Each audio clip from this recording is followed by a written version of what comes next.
with that, good evening, everyone. How is everyone doing tonight? Hope everyone is doing well. Let me turn on my Hold on. light here. Let's mute the YouTube side. I forgot to turn on the light here. There we go. Oh, yeah. I don't want to go any brighter because with this white wall being white and everything kind of. Yeah. Let there be light. Oh, my goodness. Now everybody can see this beautiful, ugly face. Yeah. Yes, this one. Yeah. Not that one, but this one.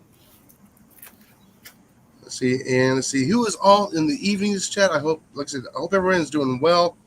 I hope everybody has power and running water. That would be awesome.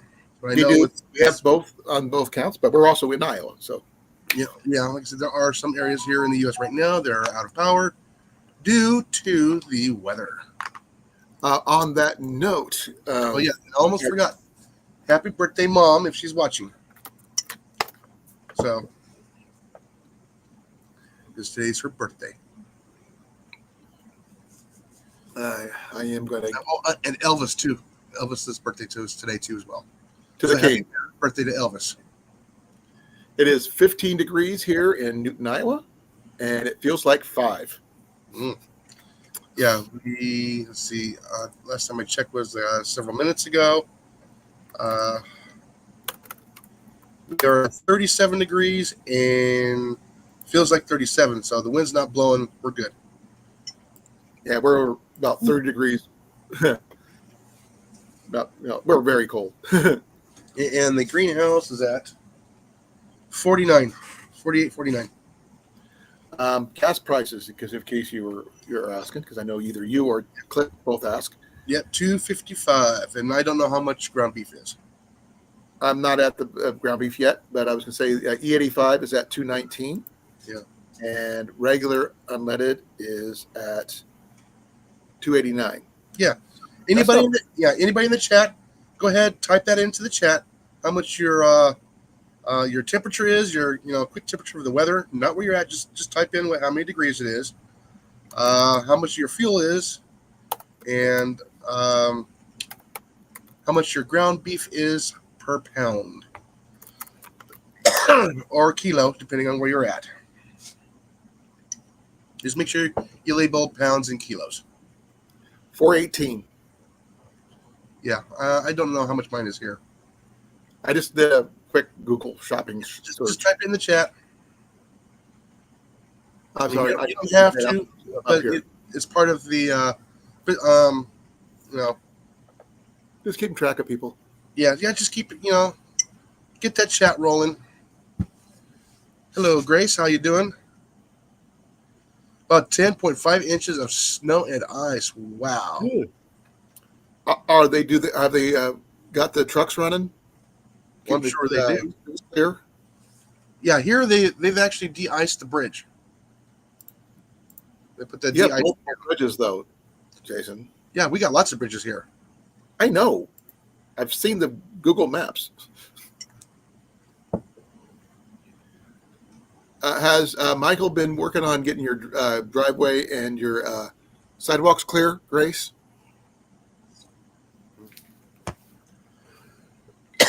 Excuse me. Just trying to make sure that everything's okay. Oh, and I found out why I was having troubles last night with the mice and rats going to the feeder. It was empty. Oh, no wonder. And I just filled it like 4 or 5 days ago. So, yeah. And, rat update. I did get one rat last night, a big one. I didn't watch that video. I caught the one right before it. Yeah.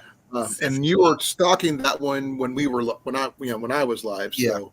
Yeah, 15 inches. That's a big rat. How heavy, though? Probably close to a pound. That's a big rat. It's a big rat. Like a small muskrat, but big rat. Big rat. Now, just because I'm stupid, can muskrats get in your building? I don't have muskrats here. Oh, I didn't know if they could be or not. Yeah. We have them here. That I know of. Doesn't mean that they're not here. Like I said, I got the creek so far away, and they'll stay where the water is. They won't venture far from the water. unless they run out of water during a drought, and usually they end up perishing that way. It's in town. You're in southeastern, correct? Yeah, I'm in Southeast Texas. Wild uncommon can be found in suitable habitats in southeastern Texas. So it's possible. Yeah. Two Not broken. probable, but possible. Yeah. CR, how you doing? Like I said, I haven't seen any huts or anything else like that. Pack rats, I'm not sure. I've heard of pack rats. I've never seen them, so I wouldn't know much about them. Oh, then you need to watch Trapper Jay's videos. Well, unless they directly impact me, I usually try not to. Yeah. If they're in the area, then I would probably research them. Yeah. Well, like I said, it's good to know what animals and pests that you have in your area. That's what I meant. If it Got impacts it. me directly, like the biggest rodent we have is our groundhog. Yeah. And that's, you already know about that when you've seen that one. So, Hello, Rob on the road. How you doing? Hey, Rob. Hey, CR. Hope everything is well. Oh, yeah, the day has improved dramatically.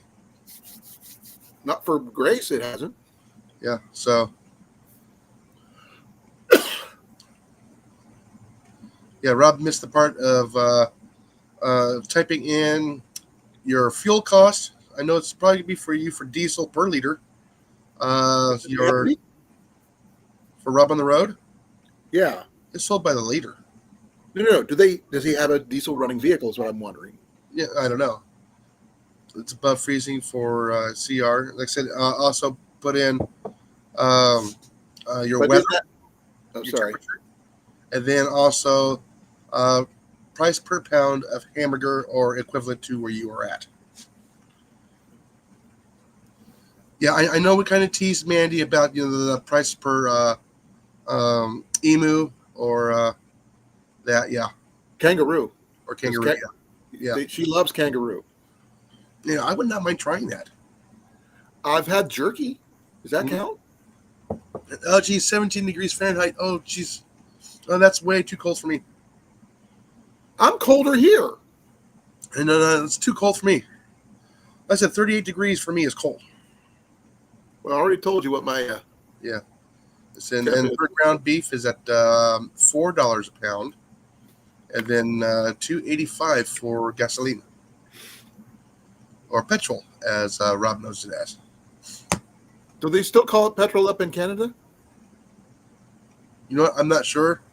There's one way to find out. When I was there as a young kid, they called it gasoline. Well, it depends on... I was wondering if you're closer to, say, like, Quebec.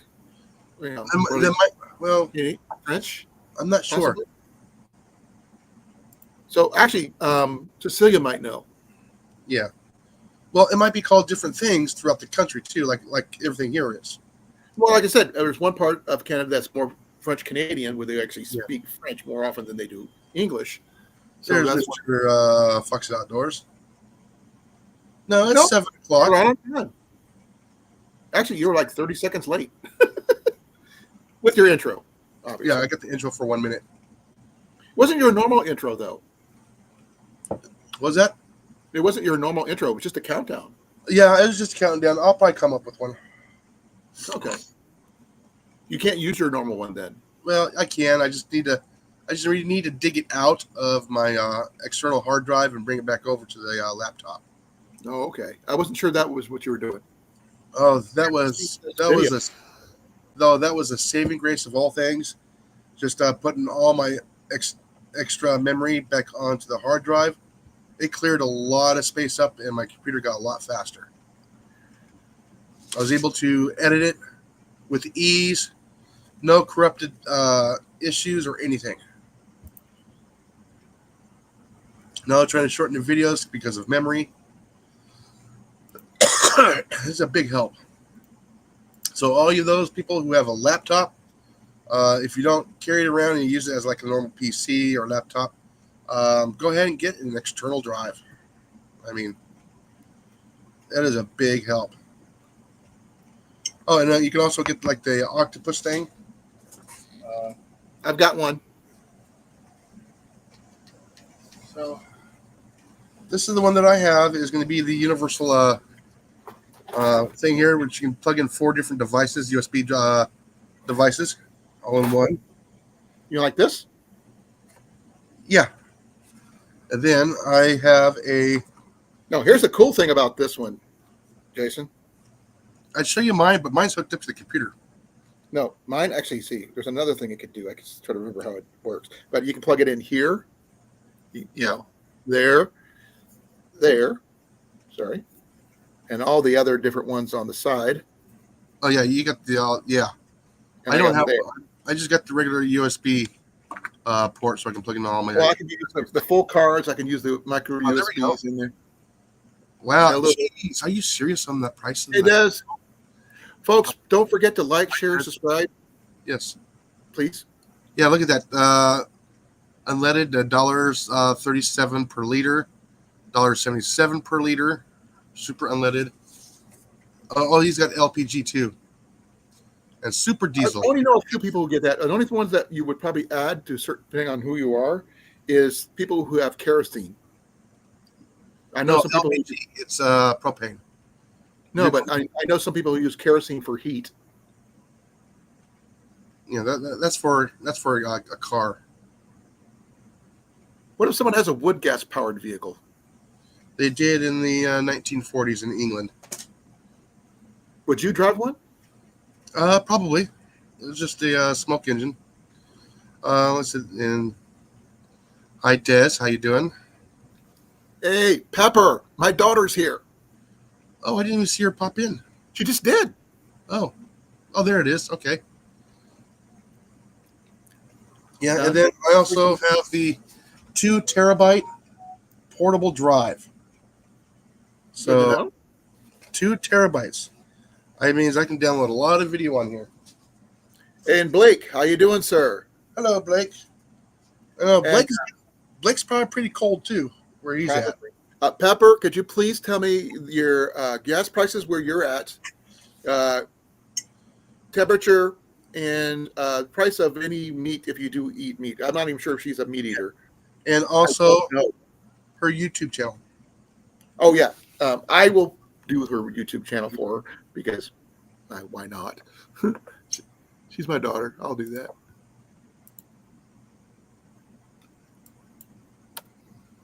Okay.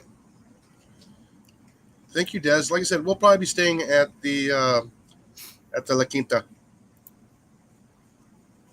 At where? La Quinta. I don't know what that means. It's a chain of hotels. Oh. I don't recognize the wording. Yeah, so breakfast is included. Coming up here. and we're also members too, so. Well, there's the link for Pepper. Yeah, okay. She just put out a new video. She's doing some spelunking, going some cave exploring. So she did some stuff with UV light and stuff like that. Found a cave full of UV light reactive rocks and stuff. 3, okay. Yeah. She's still in western Arizona? We can ask her. You can hear. She can hear you. Where's your current location, Pepper?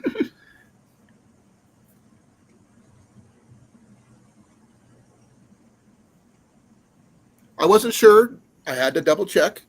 Your brother got a squirrel over Christmas, just to let you know. If you're ever back this way, let me know. I have surgery next month on the 29th, just to let you know as well. 28th, sorry. Forgot, it's not a leap year.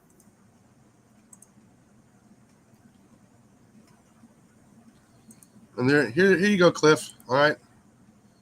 Quick, get it. All right. It won't be up long.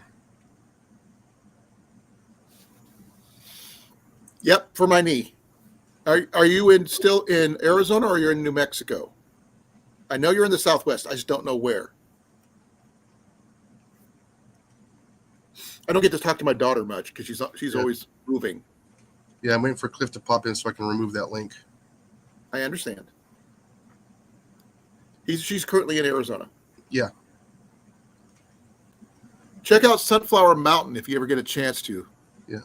It's up near. Well, look at that. Oh my goodness, you guys are being priced to death in there for hamburger in England. Oh my freaking goodness! Did you see that?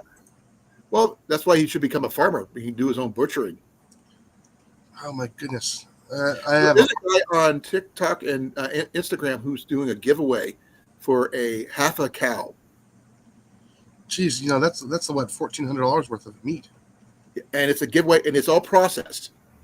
Has the fat rendered. If you want to get the fat, certain parts of it rendered. Rob is in England.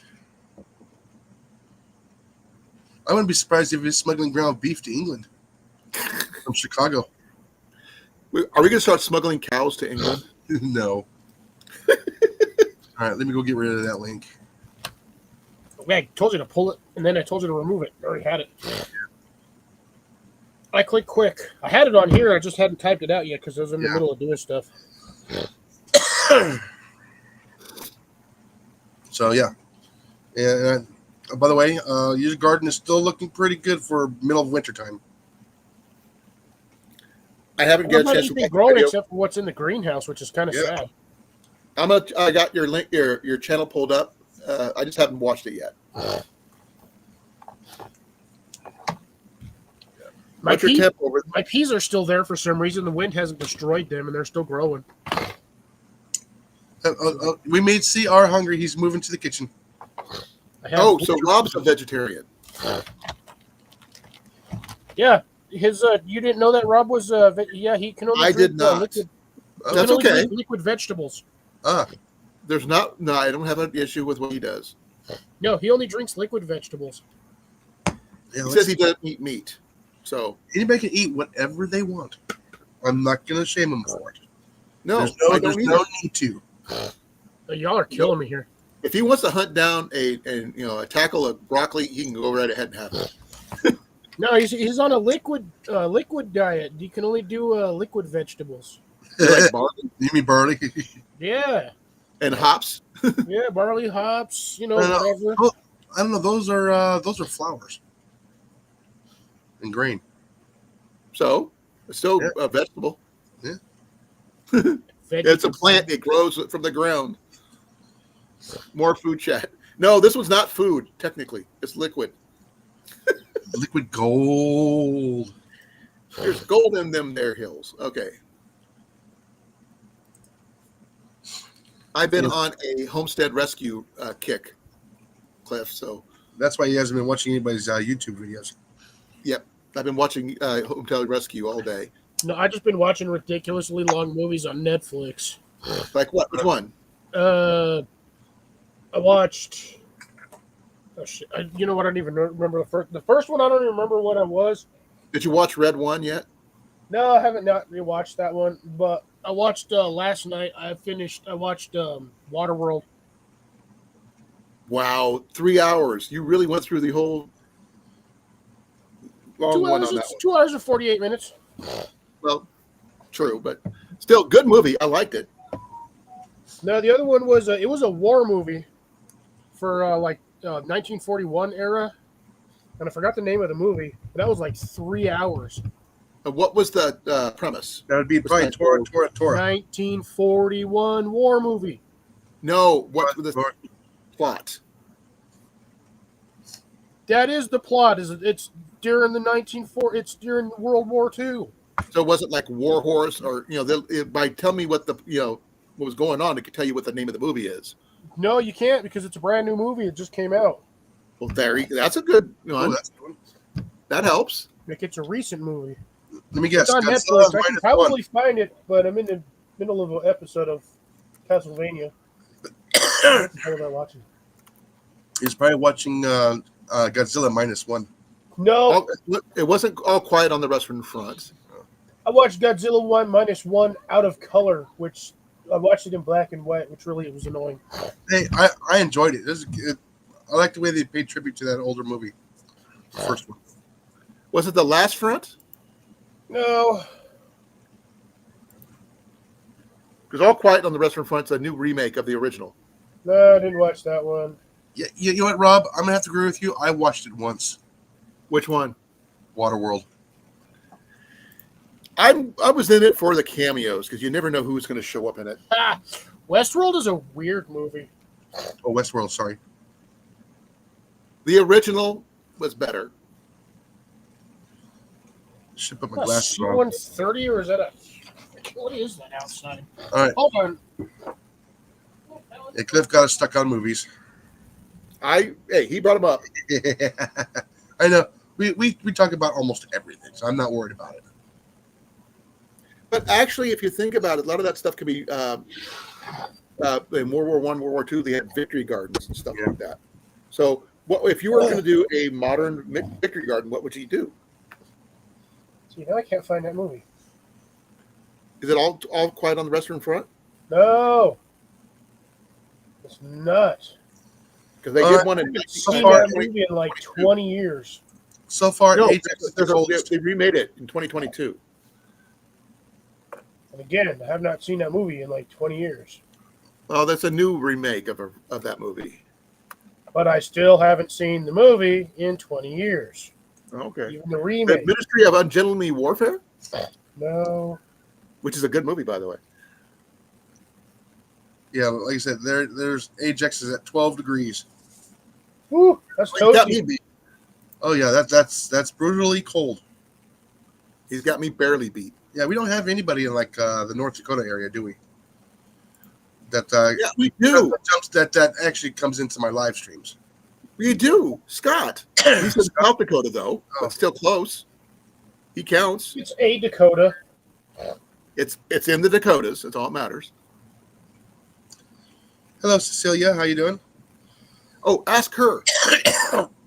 Well, Oh, you say something about French Oh, Canadian. is it that gas or petrol up where you live, Cecilia? What do they call it? They probably call it bags of petrol. But still petrol. We need to. Okay, she calls it gas.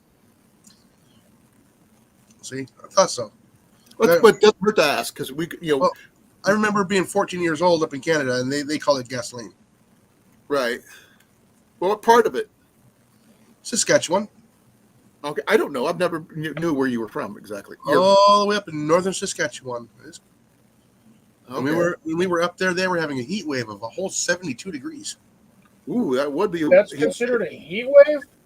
I hope North they were Saskatchewan, gardens when yes. that was going on. Good Lord. What's the quickest garden you can grow in that particular short-term heat wave? I believe Radishes. quite a bit. Besides Radishes and greens.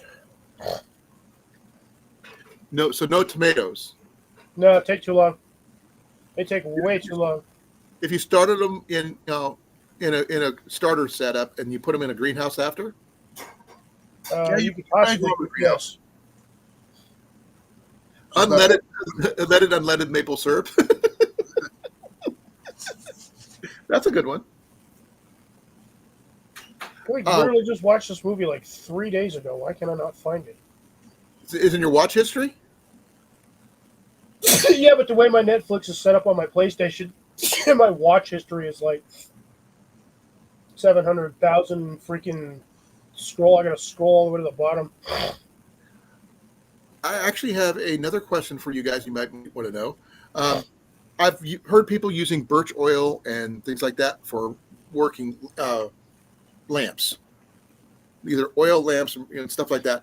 Could you use that kind of stuff to run a vehicle, like a diesel? Probably not enough oomph in it. I don't know. That's good. know. I thought it was a question to ask because you never know. I never know. Yeah, I don't think so. I don't think so. But I know it'll burn just like lamp oil. Yeah, it burns like lamp oil, but you have to have some sort of wick to burn it. I don't know how we get to be specific. And on top of that, you have to get the fuel air ratio mixed correctly. You got 2 bless yous on the chat there, Cliff. I'm not sneezing. Well, they thought you were. Nope, I'm not sneezing. Coughing. Seriously, where in the heck is this dang movie? Okay, good to know. Good. It doesn't hurt to ask. I know you could run it off of wood gas, so that it doesn't hurt to ask. Yeah, I Rob said, know anything about that one because I watched a British TV show called Planet Mechanics, who built a vehicle that can run off of wood gas. which I thought was kind of interesting. Also, they did another one similar to that on another TV show called The Colony. I'm sure that Cliff knows that one. Yep. Also watched Interstellar 2 again. That was 2 hours and 49 minutes. That's with what's his name? Interstellar, love. What? Who was Interstellar? What? Interstellar, the movie. Yeah. Who was the actor? Some guy. I see his face. Matthew McConaughey. Matthew McConaughey. Oh. I can hear the words, all right, all right, all right. But that's all I can remember.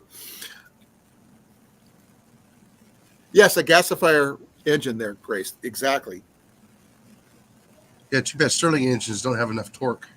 No. They could if you made them big enough, but I mean that's a lot of compression ratio, and you'd have to make that thing wicked huge. But I know that the government had them in their websites for download for people for emergency purposes of running your vehicles off of. There's a plan for how to build a gasifier engine setup. They're really not that hard. Well, an efficient setup. Not that way you don't have to gas or do any measurements. They had it all taken care of.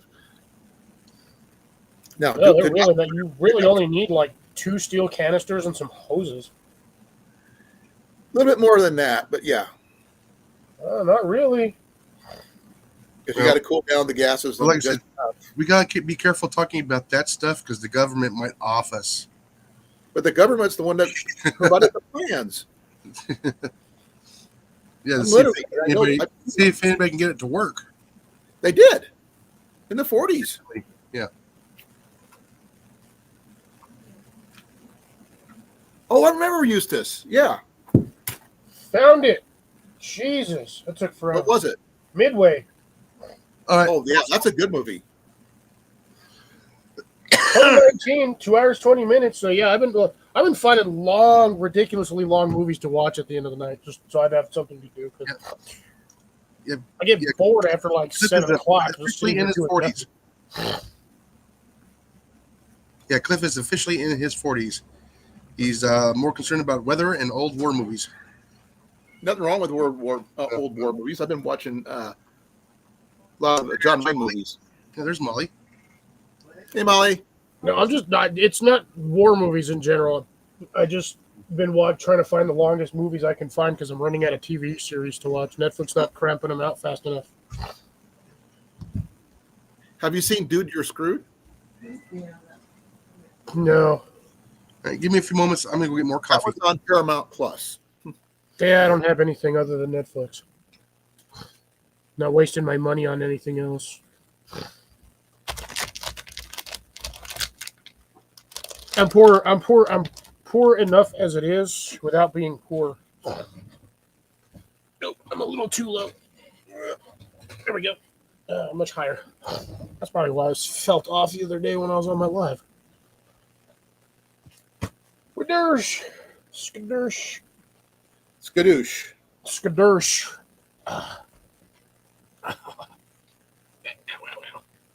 Oh. Oh, didn't get a third one. Right there.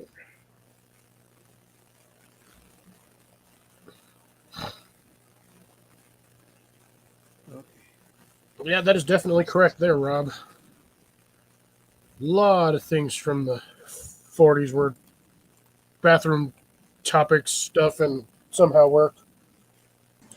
Did somebody say Baba Ganoush? Baba Ganoush. Baba Ganoush? Baba Ganoush? Yeah, every time I hear that phrase, I think of MXC, Most Extreme Elimination Challenge.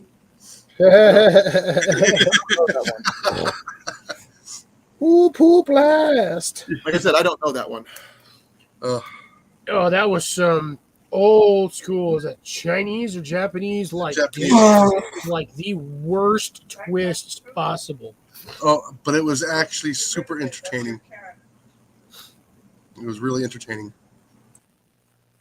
It's like the Family Guy episode with the Epic Hack. It's like, let's just swig some Epic Hack and see who barfs last.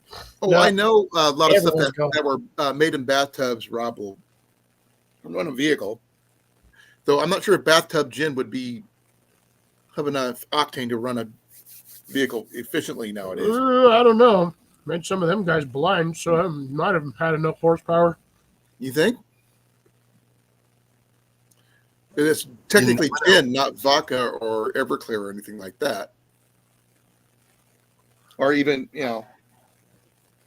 like rubber, like rubbing alcohol or anything like that.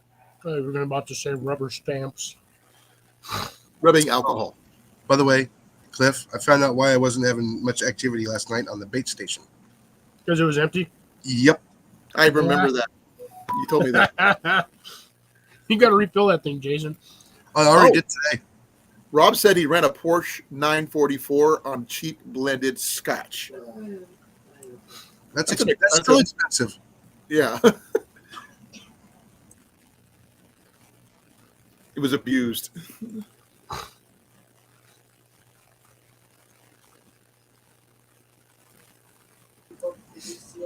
Yeah. I'm getting closer to kicking this darn mucus thing. Self-medicate, Jason. It'll go way faster. No, I mean the other self-medication. No, I got to be able to shoot the rats and mice. I didn't say drink till you cross-eyed. Or I can say, yeah, I can skip them for tonight and, and still have fun. They'll still be back tomorrow. Yeah, like I I'm said, almost guarantee they'll still be back tomorrow. yeah, I'm off tomorrow too. And for the next couple of Thursdays. I got all that time to burn. I got 4 days I got to burn still. Nice. So it's something to show you that I found. That's a gasifier engine. So It's a little bit more than just a couple of barrels there, Cliff. Well, yeah, because he wanted to build that thing like a freaking fusion engine. Well, that will you wouldn't run it in like on a little cart like he's got it, but you'd probably put it in the back of a pickup. That way you can keep on adding fuel right here. Yeah, and he's also got a propane connection to that thing too, so he can run that on a Nope. propane tap. There's no propane in it. Nope, it just runs off of He can use it in lieu of propane. Well, you can use it in lieu of actual gasoline. But there's the plant basic diagram of it. It'd have to be a lot higher than your no, it never left CR.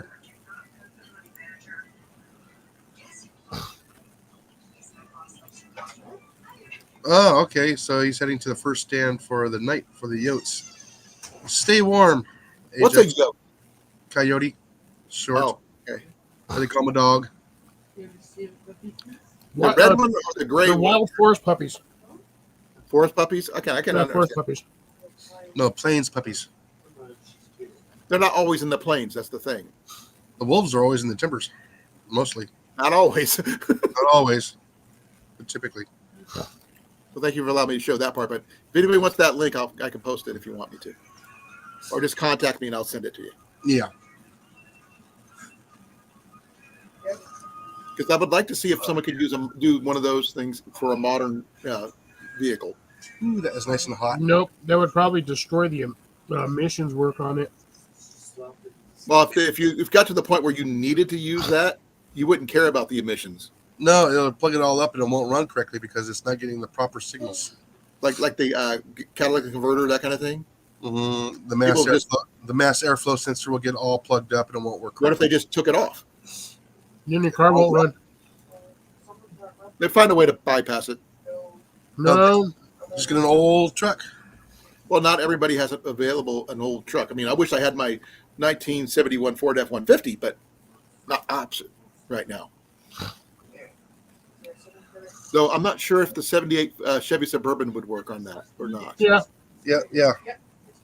But that one is a big. That was a anything gap. probably pre-95 or pre-2000. I think you need to go older than that. I think you need to go 85 or older. I had an 83 Dodge Colt. 4-speed. It was a 4-speed with overdrive. Yeah, My and he's, 85 Ford Ranger, maybe, but I doubt it. Be kind of pushing it. geez, gee whiz, Ajax, -4 in Gaylord. Jeez. Why is Ajax telling us he's in a Gaylord? That's actually the name of the town up in Michigan. We're giving him shit. That's where they came up with those big boxes for shipping. Is that Oh, is related that where to Amazon got the idea to ship a pencil in a box the size of a freaking briefcase? Yeah, 4 feet by 4 feet by 4 feet. Yeah. Yeah, that cardboard box is actually that's 4 feet by 4 feet by 4 feet is actually called a Gaylord. Why they named it that, I have no idea, except for it might have been developed there in the town of Gaylord in Michigan. Or it might be an old medieval term brought around from the local area, too. Rob's going the same place I'm going.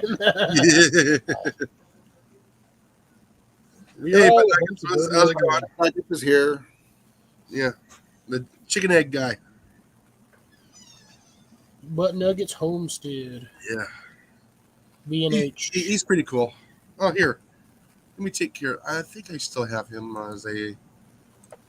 You got a wrench? Yeah, he's got Yeah, a he's wrench. got a wrench. Okay, I was making sure. For those people who don't have it yet. Well, usually I don't know him if they don't have it. No. His channel. I'm putting his channel in the chat.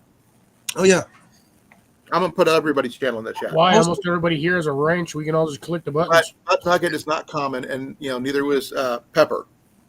yeah.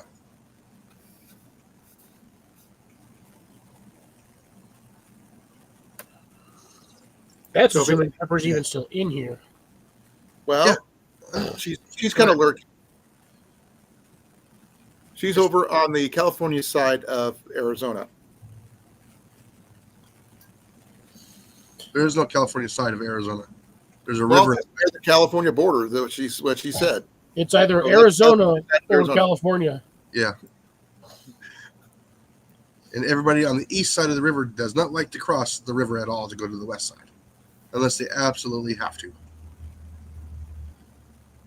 I was only there for 6 months, so I can't really claim to be of any Arizona status. Now, if it's up against the Nevada border, yeah, they go over to the Nevada border all the time. Now, how long do you have to live in Arizona to be considered a resident? Legal mechanisms. I don't know. Like I said, I lived there for 6 months. I don't know. That cat's happy right where it's at. So apparently you guys, I thought you were going to take that thing to the thing today. No, I haven't. What thing to what thing? Hold on. Yeah, okay. The California border may cause cancer. They're in Arkansas. They're over there with they're probably by drops. I hope not. See? Little tiger striped. White Oh, wait. sock. Wait. I want Jenny to see this. Hold them up to the camera. Love, you get to see this. Get your glasses. Kitty, get Larry. His claws are sharp too, so he hasn't been declawed. Yeah. He's still intact. Oh, he wants down. He's tiny. Aw, he's a cutie. You've been acquired. You know that, right? The cat distribution system has apparently picked Jason and Molly this week. I already said that. Yeah, we agree. Huh? The council of actually consider this his new cat. Yeah, Molly says she has biscuit scars from the cat. That happens more often than you think. If everybody's wondering, is the cat needing? Biscuits. Making biscuits. So if you do have to name it eventually, what are you going to name it? Cat. If that's what you want to call it. Well, that's assuming when Jason decides to take it to the vet to see if it's got a chip or not. Yeah, I need to. Well, we called today, and it doesn't belong to any of the neighbors. Yeah, it doesn't belong to any of the neighbors. So That looked like it was a really young cat, not quite a year. no, it's an older cat. It's got muscles. It's about a year. Doesn't matter. About a year, maybe two. Barely, yeah. But like I said, Fuzz face. But like it says, it's fuzz face. well, like I said, shithead was already taken by a dog. So what about Biscuits. Nah. Too common. What would you call it? Violin Dinner. strings. Huh? Dinner. Violin Dinner? strings. Violin strings. Catgut? You mean you're going to call them catgut? I'm joking, folks. I'm joking. Jeez. Nugget says, call it Fido. Or cat dog. Varmint. You know, because It's got stripes. You can call them stripers. Tom, Gray, White Sox, cartoon. I actually had a cat named White Sox because it had 4 white feet. We're going to call it Snowball 3. We had Bella. We had Polly. We Name had it Shark. Rennie. Shark. It's a boy. It's a boy. We have. It'll still be Mac, called Shark. of course. Rob says his is called Pepe.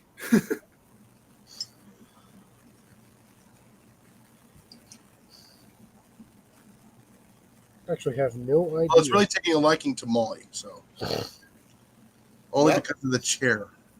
I think it's just because it likes Molly, but Molly's allergic. In the chair. No, he likes your blanket. So, Cecilia suggested to call it Killer. No, it doesn't chase the mice. That you have seen. No, I've been right here. It's seen them and it just looks at them. So I know it's somebody else's pet. Mac is a hunter, so we already know this. So we got proof. That is a domesticated feline that has been domesticated. Felix. No, I have not seen the cat before. It just showed up 2 nights ago. Oh, stop it. Rob says the things Pepe has killed this season: a bag of treats, 1 shoelace, his own shadow, another bag of treats. Not the worst hunting cat I've ever seen. Well, at least that said hunting. I read that as humping. Is it a boy or girl? Ours? Yeah. It's a male. He's still intact. Well, Cecilia wanted to know. But like I said, he's not shown no signs of spraying. But then again, that can change in a moment. Oh, it can. Like I said, there's no other cats in here for it to say, hey, this is my territory. Right.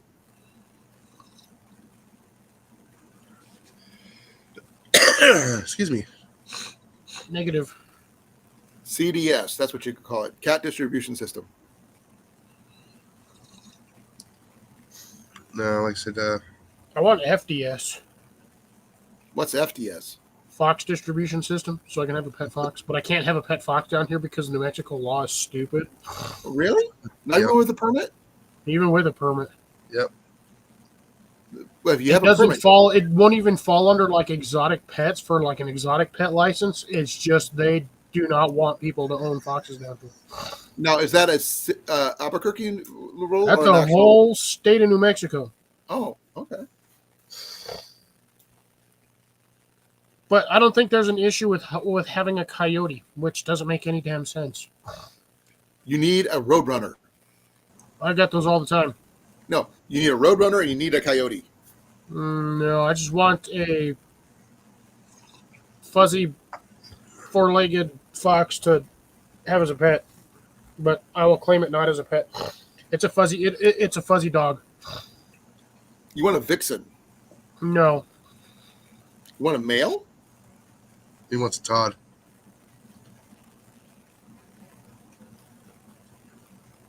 You want Robin. Oh, CR says hi. I just want a fox. That's all I want. And maybe a forest puppy.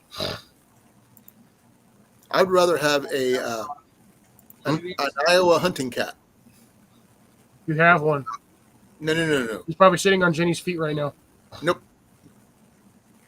He's not even in here. No, I'm thinking about a little bit bigger, an outdoorsy kind That's one, Rob. with a bobtail.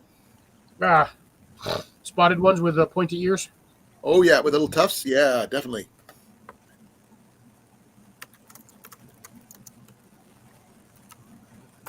Oh, unmonitored portal travel.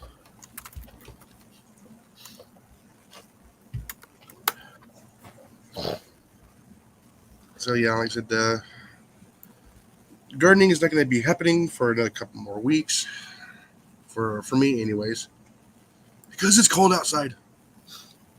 And then You still get, have a heated greenhouse. I know. I also need to get a new. I need to get a new burn barrel, so I can start clearing out some area for trees. Just get another fire ring and stick it on bricks. Yeah. No, I like the barrel because it's portable. So the fire ring. Yeah.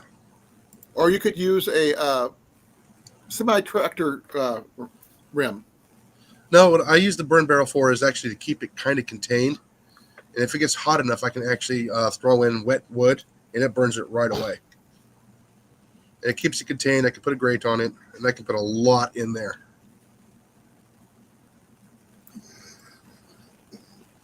Installing the stars and the candy cane lights next year.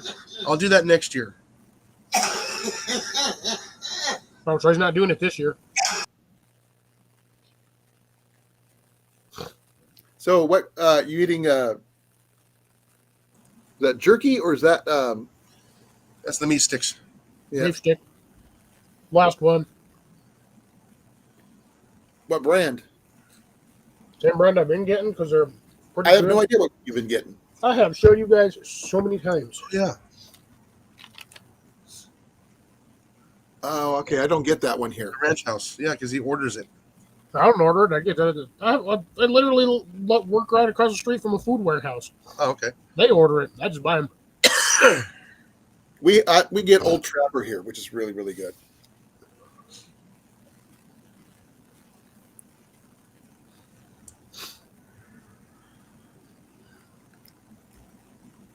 Rob's trying to wake up his neighbor at 4 o'clock in the afternoon. Install a pulse engine. Yeah, no. They did something like that on a bicycle on Planet Mechanics. Yeah. I love shows like that. It's Yeah, really, I pretty much use it for clearing out a spot, getting rid of brush and stuff like that real quick, and that's the only thing I put in it. I put no trash in it, nothing else. No paper? you still got your flamethrower, don't you? Cardboard. Yeah, I still got it. Yeah. Okay. See, I also use the burn barrel also so it doesn't scorch the ground. It's nowhere near as bad. So no scorched earth policies then. No. Yeah, We'll probably get that in 3 years. Yeah, I'll just have to order one here at the end of the month. So there's a couple of stuff I need to take care of in the front of the house. Big old giant growing area over here I want to remove and turn that into a orchard and garden. So it actually gets the morning sun and the afternoon shade. And it's close to the spigot. Excuse me, hydrant. Spigot. Because it is a hydrant. It's not a spigot, it's a hydrant. What's a hydrant? My faucet or my water delivering device out in the yard. It's just like the ones at the campground. It's got the valve on the ground, comes up out of the earth. You can hang a bucket on it. Yeah, they really need to make those just a little bit like 2 inches longer because the buckets always sit on there all cockeyed. Yeah. It's not meant for a big bucket. It's meant for a small one. Why isn't it made for a big bucket? It's on a steel pipe. Is that the one that looks like? Give me a second. Just like the ones at the campgrounds.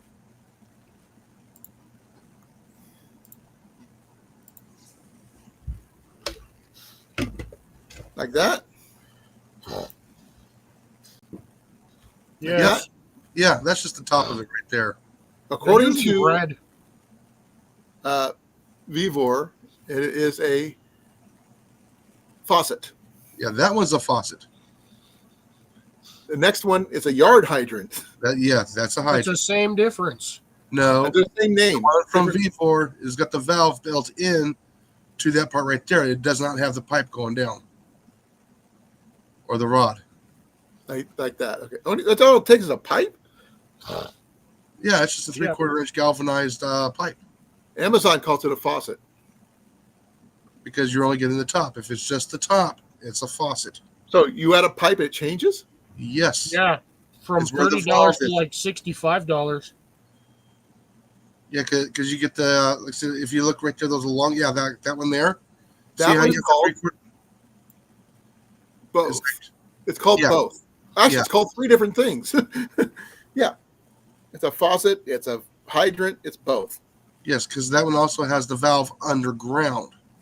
Because there's a little rod that goes all the way through the center of that, all the way down to the bottom, to where the valve is underground.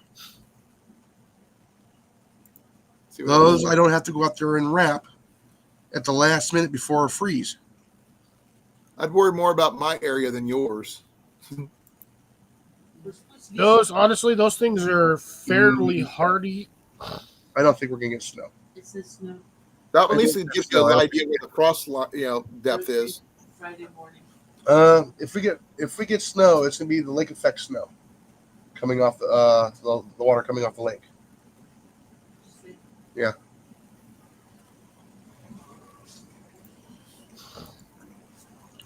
Ryan Yeah, Hall said we're not getting snow. Yeah, that one's got the I'm in the between the 50 and 60 degree. Mine's about 12 inches underground for my valve.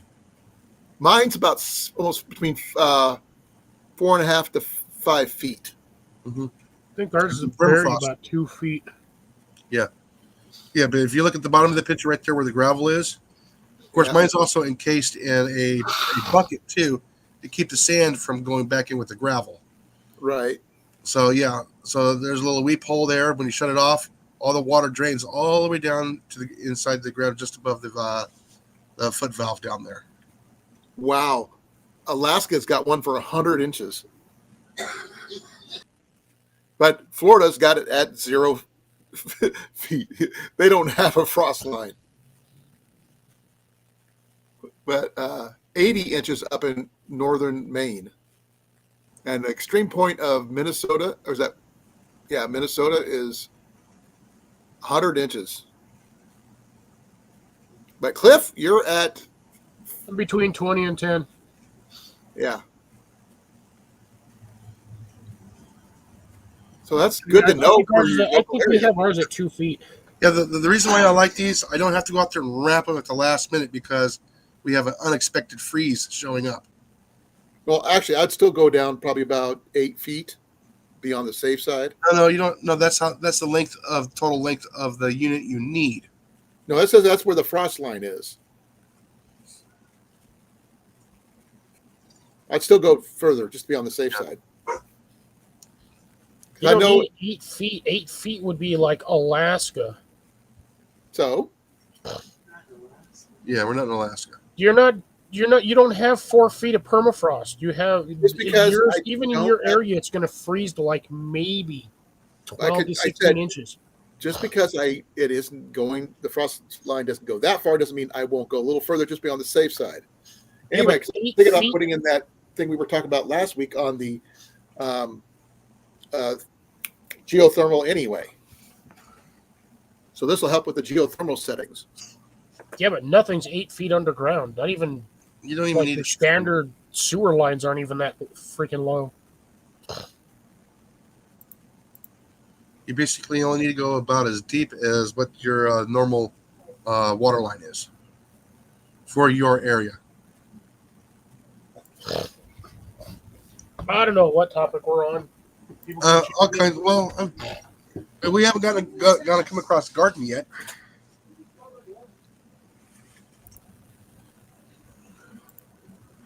There is no topic with this channel. It scatters everywhere because it shows that we're ADHD everywhere. There is no topic. Sort of Well, like if there's gonna be a topic, it would be me up here by myself and the other person that we're gonna be having the topic with. The 3 people up here that are all scatterbrained, ADHD. No, it's not gonna happen. I was thinking more of the paraphrasing Keanu Reeves from The Matrix. There is no spoon. Yes.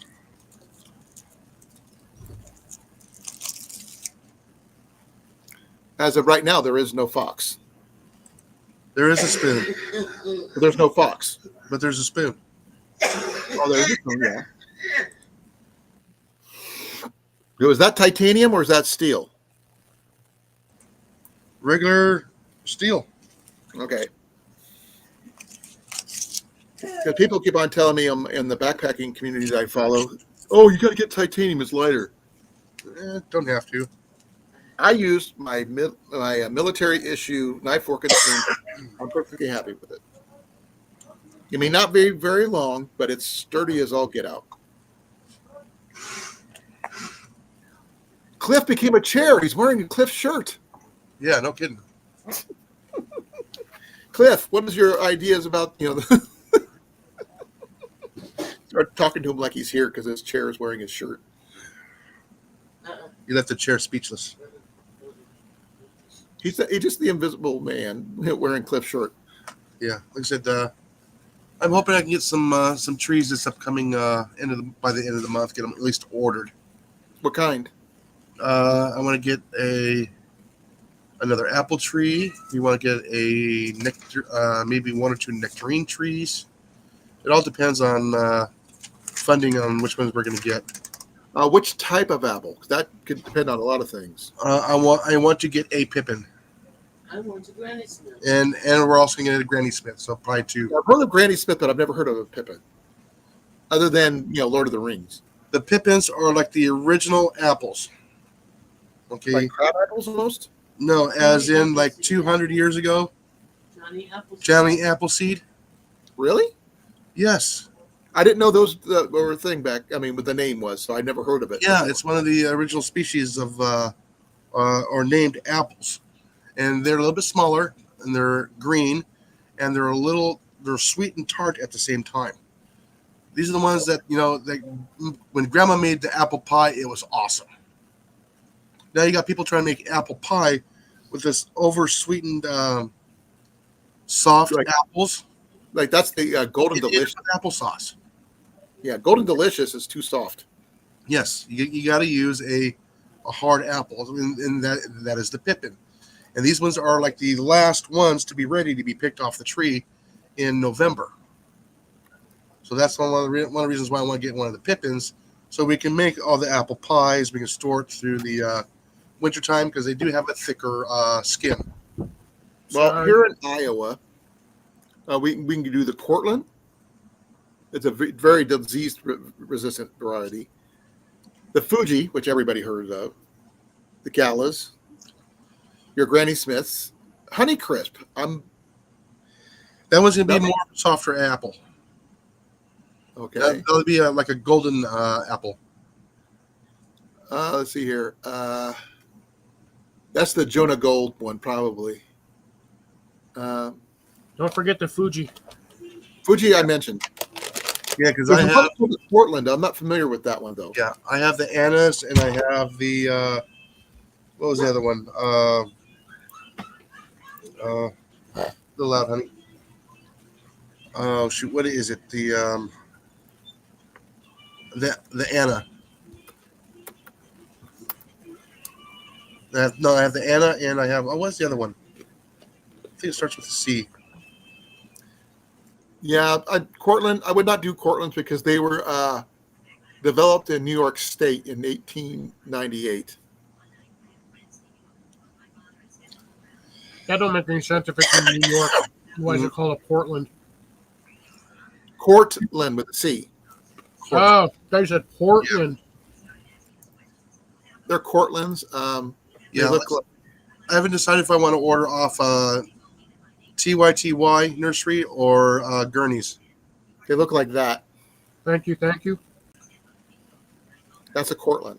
Yeah, it looks like a Granny Smith. They have Granny Smith listed, but I have not looked at that one yet.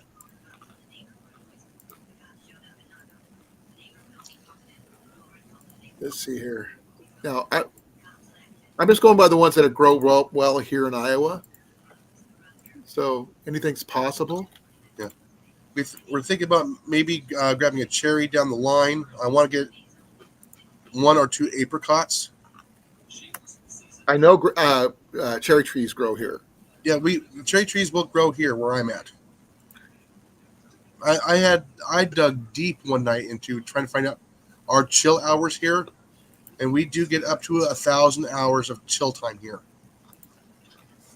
I originally thought it was like 200, so I was limiting myself to 200 chill hours a year. I'm going, that's really limiting my fruit trees. So I dug down real deep. I'm going, we got to have more than 200 hours. So I was sitting there doing the math and everything else. And it says I'm getting close to 800 hours just by doing the average temperatures. And Well, then, where I live, it's a little bit more than 800 chill hours here. I'm also a lot further north than you are. yeah, but like I said, further south, I'm getting almost up to 1,000 a year. That sounds more like my area than yours. Yeah, that's what was throwing me off. They do because we have pear. I've seen some peaches, but that's kind of more in a greenhouse type of thing. Cherries I've seen, and, Yeah. and pears.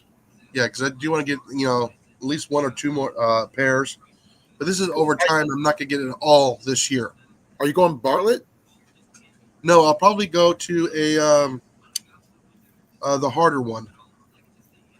Bartlett's pretty good though, Yeah, they're pretty good. because you can do a lot with pears. Anything Yeah. you can do with an apple, you can do with a pear. Yeah, and I also want to get a couple of peaches too. Now, I know you plan on canning your fruit when you get them and everything else. Are you planning on juicing any of them? Oh yeah, apples. Oh yeah, most definitely. Well, you could do your cherries and your nectarines and all that stuff too. Yeah. Those I'll probably dehydrate, like with the apricots and cherries. Oh yeah, I can understand apricots. I've had apricot leather. It's really, really good. I've not had anything other than apricots. I'm not sure if Cliff, you're on mute. I haven't said anything. I'm just talking to myself. No, I grew up with a pear on one of my properties that we had when we were young. When I learned how to do halters and stuff like that, we had horses, and we had a couple pear trees in the backyard, and I ate them just like apples. Just pick them off the tree and eat them. Apparently. They were crunchy, a bit tart, still pretty good. Yeah, and So I can probably actually a get little early. mulberries here too as well, and we're thinking about getting a walnut tree too as well. Oh, you have to be careful with walnuts. Yeah, we want to get the Black walnut? no, it's gonna Good be Lord, no, those things are so dirty. I would have to go to the website and search it again. I think it's Massachusetts or something like that. Walnut. It's one of the East Coast states. Walnut, and it's 4 times the size of a standard walnut than the English walnut. Well, I know that the black walnut trees is like what we had when I was a kid. My dad used them for staining furniture. Yeah, you can also use it for staining steel as well. I don't know. My dad was a woodworker, so I wouldn't know. He used it for staining like tables and stuff like that. Yeah, because So- the casing that the walnut in it's so lacquerous. My mom said that you could probably use them for dyeing clothes, Oh, but that it wouldn't be good for me to touch them. No, they stain everything.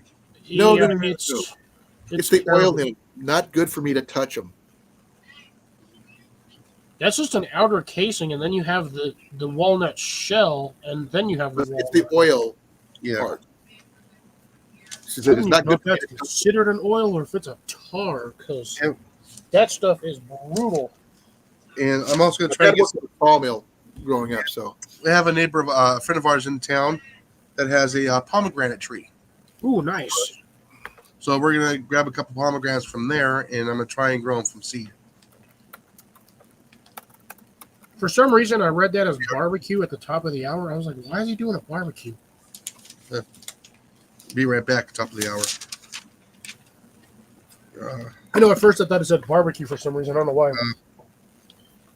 So there's 3 different types of walnut trees here in Iowa.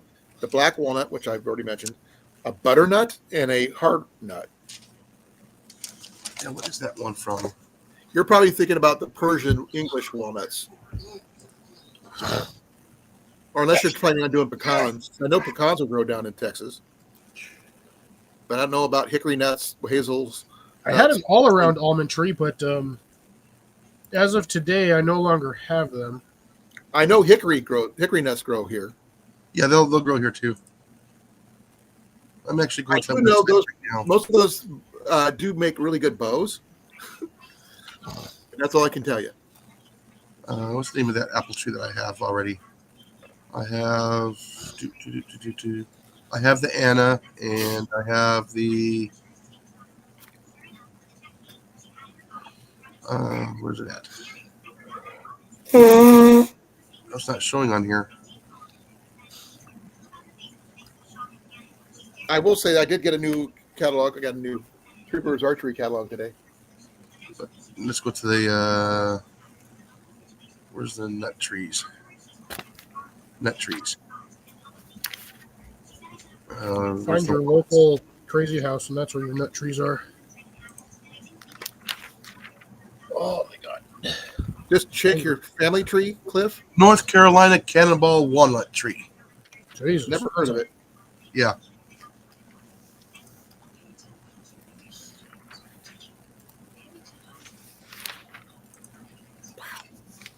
That is one wicked looking. Let me get over here so I can at least share it.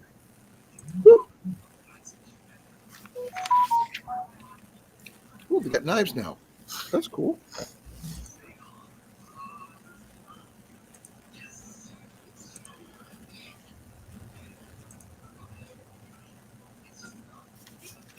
Well, my phone is going slow today.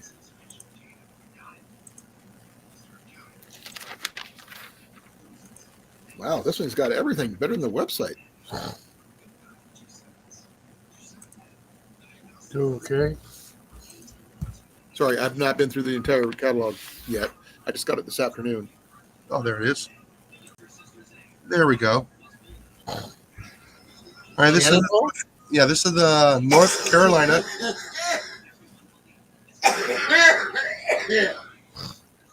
Cannonball Walnut Tree, and that's the price of them right there. 4 to 5 feet tall is $100. Would you go 4 or 5, or would you go for the large one? No, I would go with the smaller one because it'll establish stronger. The walnut tree of North Carolina, Cannonball Walnut Tree, can weigh as much as 1 pound in domesticated cases. These walnuts are 4 times larger than the Thomas Black walnut. Yeah, with a delicious kernel, cracked shell, out much easier with comparison. The nut of North Carolina Cannonball walnut are the largest black walnuts that I have ever seen. So yeah, it's gonna be in the black walnut family. So yeah, Grace likes hickory nuts apparently. Yeah, so it's a big walnut. So now, please forgive me, Grace. I think Buckeyes are from Ohio, or in Ohio. Hence the name. Yeah, I think that's correct. yeah, so this is TY. Grace would correct me because he's from Wait. there. Jason, go back down to what that was saying for the zones. Oh, that was gonna be zone of 5 through 9. Hey, Ian. No, I can pretty much grow all of those in my area. Yeah, and these zones are pretty accurate here. These guys are staying on top of everything here. Come here. Let's go to the fruit trees. Thank By you. the way, this is TYTY Nursery, or Tai, however you want to say it. I don't know how they're pronouncing it. I'm just going TYTY. Put on the overhead if you need to see better, bud.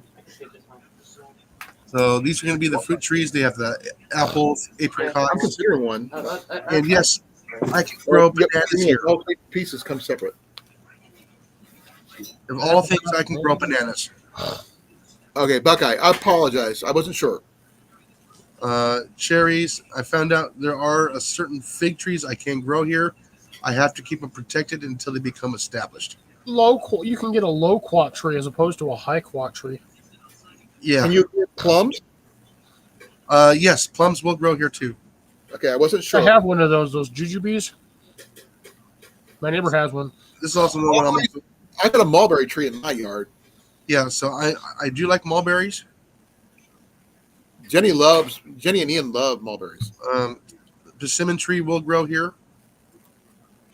Of course, we got our peaches, and we got pawpaw. Okay, now pawpaws, they grow in the southeastern Iowa, but I've heard of them. I don't know much about them. They're supposed to be really, really good. Yeah, that's what I heard too. I don't know much about them at all. I don't know much about them either. But 5 through 10, that's a half the U.S. right there. So, like I said, I've heard some good things about pawpaw, but they don't go into detail much about them. But I do know they're in like southeastern Iowa, like they're near the Mississippi. Yeah. I mean, here you got bamboo plants, berry bushes, flowering bulbs, flowering trees, fruit trees, grapevines, nut trees, palm trees. Unfortunately, they don't have the palm tree I'm looking for in here. So I would like to get a hold of a date palm, and I need to read up on it and see if I can actually grow it here. So no coconuts. No, a date palm, not a coconut. No, what's wrong? I mean, can you grow coconuts? No, it might be too cold here. I know it's too cold here. Yeah, see, they got these. They just have the regular palm trees. They don't have any date palms in here. So they got figs? Figs will grow here. Like I said, I still have to keep it protected until it becomes established, like 5-6 years. Okay, so unless you bought a mature tree, would not be a good idea. Yeah, because I had one in the backyard. It was more of a bush, but it would die back every year, straight down to the ground. I'm going, that's not going to give me any fruit for the whole year. I need something that's going to be a bit more established. So I'll probably have to build a wall and plant it up against the wall, the south-facing wall. So it's protected from the north wind, and it gets the radiated heat off the wall. So basically, a wooden fence that's going to be 8 feet and about 6 feet tall, 7 feet tall, and then they have that radiate the heat off of that. I'll probably paint it black on the south side so it gets that heat. In the summertime, it'll be shaded, so I won't have to worry about it. Yeah, like I said, this is palm trees. I need to find out if a date palm actually grows here. Let's see. Possible, but also not possible. Yeah, and I remember correctly, if I go to the grapevines. Now, grapes, I know we can grow down here. Yeah. Grapes here too. My grandma had at least one big long fence line of cultivated grapes, and there's made the jams and jellies. Yeah, and I found out there's 2 varieties of banana I can grow here. Really? Yes. So we can order bananas from Jason eventually, love. Yeah, in like 5 years. They won't grow up where you're at, Colin. I know that. That's why I said. Well, just have them shipped. Yeah, all kinds of grapes here. I think this is the site that also had the. That's what I heard, Grace. That they kind of taste like banana mango. But I've heard of it, and they're supposed to be like was one of the few citrus trees that are native to Iowa. You know, I think it was the Gurney's that has the kiwi, or is it over here? Kiwi. Here it is.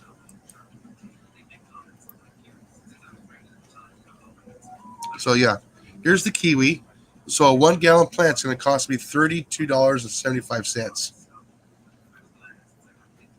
So to get 4 of them, it's going to cost me quite a bit. So 60, 20, about $130 for 4 vines. So yeah, so here's the growing information. I mean, this is a pretty nice site if you want to get some kind of perennial fruit. Do you have the okay? When they do the pawpaws, Jason, just going back, do they have the Halvin pawpaw? I don't know. Just type in TYTY nursery and just go look at the trees. Okay, what was it again? TYTY nursery. And it should be a space in between. Yeah, this one right here, TYTY nursery. Got it.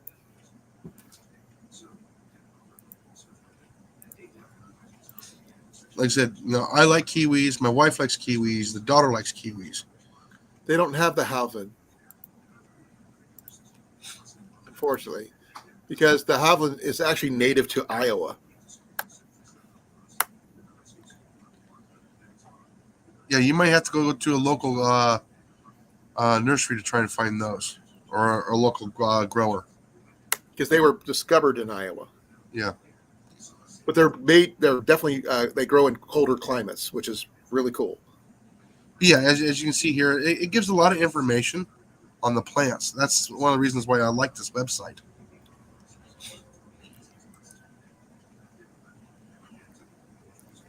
This one's got a lot more stuff than Gurney's does.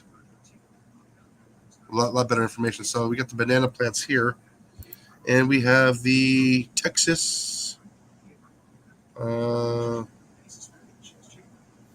See the Texas Star banana tree. It's kind of nice. They actually got bananas actually are growing in the colder climates now. Because remember, they had to be all tropical, but now they're starting to get varieties that can handle colder temperatures. Yeah, they don't have the Havlin here, unfortunately. Apparently, because I guess it's a. All this has happened within 30 years. So remember, dedicated Iowa version, I guess. Yeah, see, 30 years ago when I was in high school, we did a thing on the banana plants.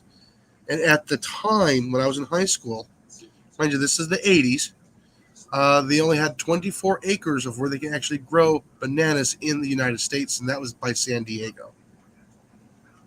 And now, look at all these different varieties now that you can actually grow in the cooler climates now. I mean, all the way to zone, zone 7 now? And that's an ornamental, so that doesn't count. Oh, that's interesting to know. Yeah. No. Sorry. The Havlin actually grows well in England, too. It originated in the wilds of Iowa. Yeah, so check out TYTY nurseries, and also Gurney's Seed and Nursery Company on their website. They got a lot of cool stuff. They got a lot more stuff that's on their website than they do have here on the catalog. And like I said, Gurney's is a little bit on the pricey side. So, I mean, what is it? How much did they want for corn? Corn was expensive. They got candy corn, KANDY corn. For a 2-pound bag is $109. I know it's a lot of corn kernels, but yeah, spending $109. I mean, you're gonna need a lot of room for that corn. And they have another one in here that's like what, $139 for quad corn. This is the Temptress. Silver Queen 2 pounds is going to be $84.99 for a 2-pound bag. I mean, that is going to be your best value because you get one packet. It doesn't say how heavy the packet is for $9. So that's actually quite a bit. And even the plants that are expensive too for Gurney's. Yeah, I thought I heard him say that too, Grace. What? Me, I probably said fruit, but it's a fruit. But a fruit's not a citrus. A I'm citrus is a looking. fruit. I'm trying to figure. It's because it tastes like because apple is considered a fruit, correct? Yes. I've never dealt with pawpaws, so I have no That's idea. what I'm looking up. I'm trying to make sure I'm reading it right because there's several different, and each one says something different. No, I've heard natal plum is edible. Just don't eat the seeds. Well, apples are you can do the same thing with apples, but after a while you get sick eating apple seeds. Yeah. Then also you get the firethorn.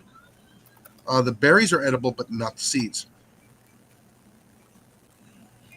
I mean, I know there's a lot of people that make a jelly out of firethorn, or pyracantha is also known as. Yep, it is considered the only citrus tree that grows in northeastern climate. It's a citrus tree. Yeah. Okay.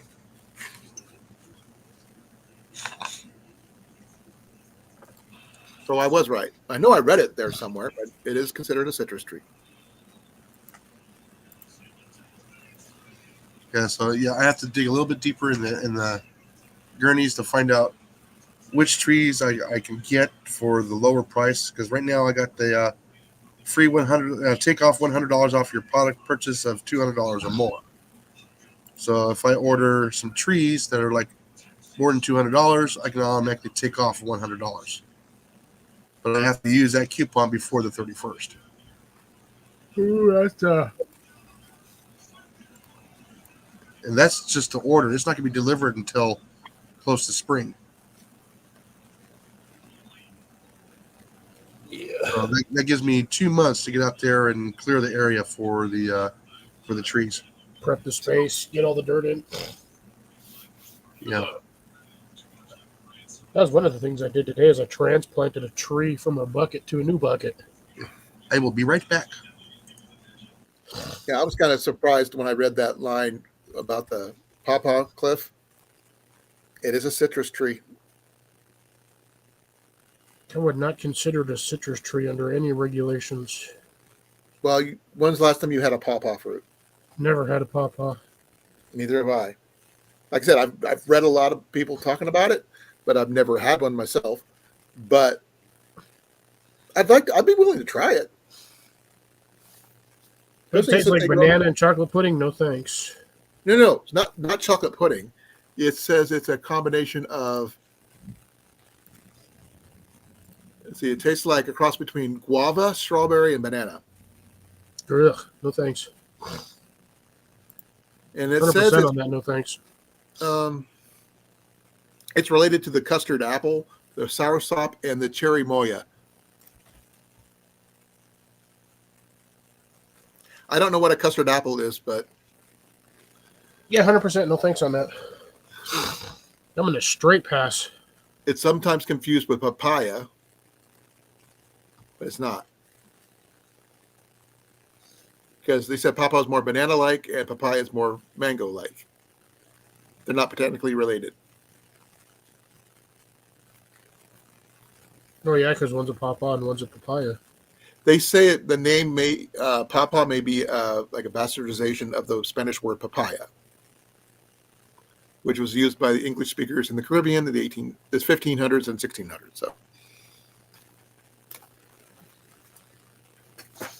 and the Havilands were the name of the people who discovered it here in Iowa.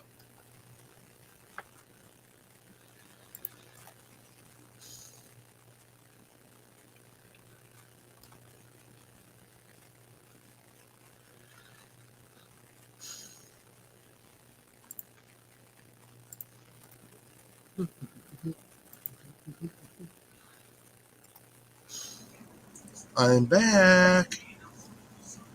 We're back.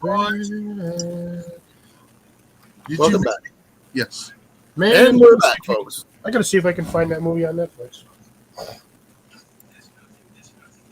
Yeah. So yeah, I'm looking forward to hopefully ordering some trees this year. I just got to go over the funding and see what I can order and what's actually affordable. You also have to make sure you put them in the right spot too. Yeah. Yeah, if I Some put 'em out, more sun than others, and if I put them out front, I'll have enough sun out there and enough cold for the wintertime. Oh, they actually have nicknames for the pawpaw fruit, from Appalachian banana, Michigan banana, Ozark banana, banana pretty much everywhere. Um, American custard apple, Quaker delight, hillbilly mango, poor man's banana. sadness. We're Back is not on Netflix.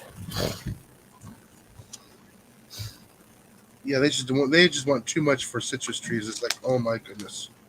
Well, fully established citrus trees, not the small ones. These are 6-inch pot is $70 and a 2-quart pot is $90. Holy schmolies. Are you considering the dwarfed varieties or no? This is just the size of the tree they send you. No. I'm asking you if you're going to consider a dwarf variety like Cliff's got. Um, don't know yet. I would like to go a little bit on the dwarf side so I can keep them in the greenhouse as well. I know Cliff's got at least one or two of the dwarf varieties. All of mine are picked are dwarf varieties, but you got to I don't understand, know the, dwarf variety stays dwarf depending on how often you trim it. Yeah. I didn't know how many trees you said. That's why I said what I said. Yeah, So and usually what they consider a dwarf tree is actually about 10 feet tall. Yeah. 6 to 10 feet is considered dwarf. Yes. But they'll get bigger than that. If you do not top the main stem, they will get bigger. Mm-hmm.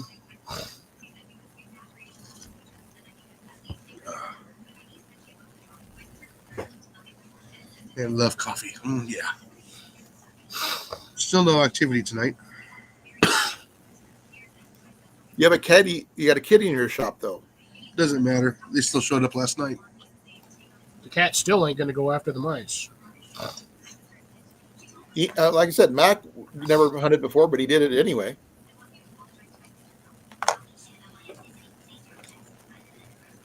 We were considering about getting Mac one of those big round running deals. They go like big, like the wire wheels they use for rodents, but for cats. A treadmill. Well, the round circular tube. It's called a treadmill. The round circular ones with the carpet on the inside, all that stuff.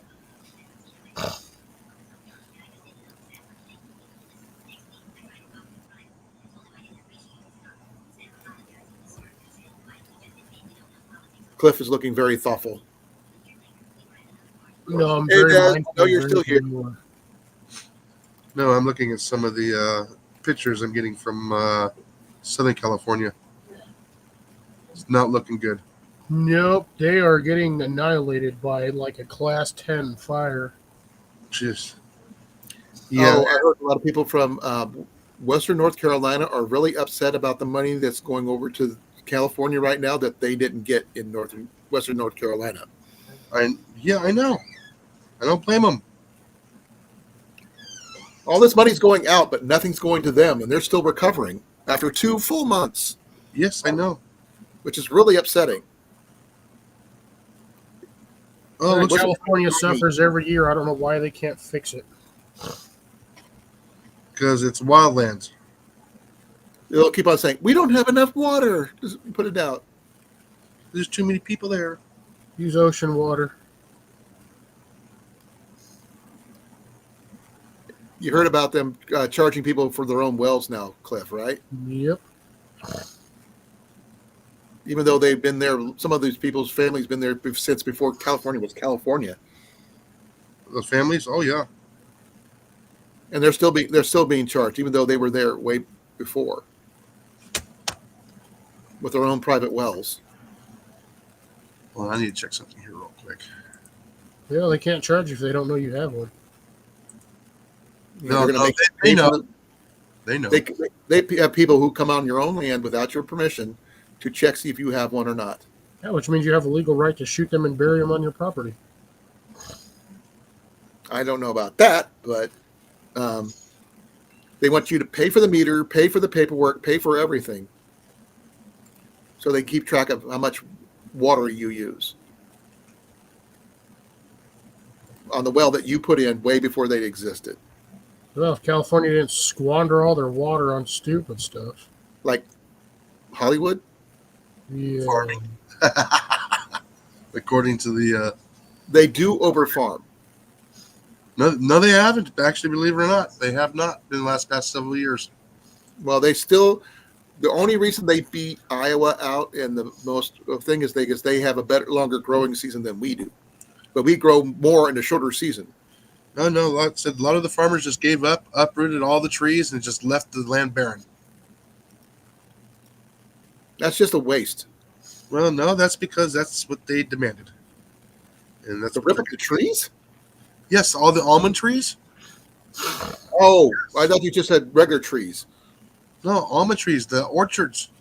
Oh, orchards I can understand. That's their food. Well, oh my goodness! But don't take out a shade tree, but you can take out an orchard. I can't eat almonds anyway, so it don't really matter. Yeah. I wouldn't care if they go away.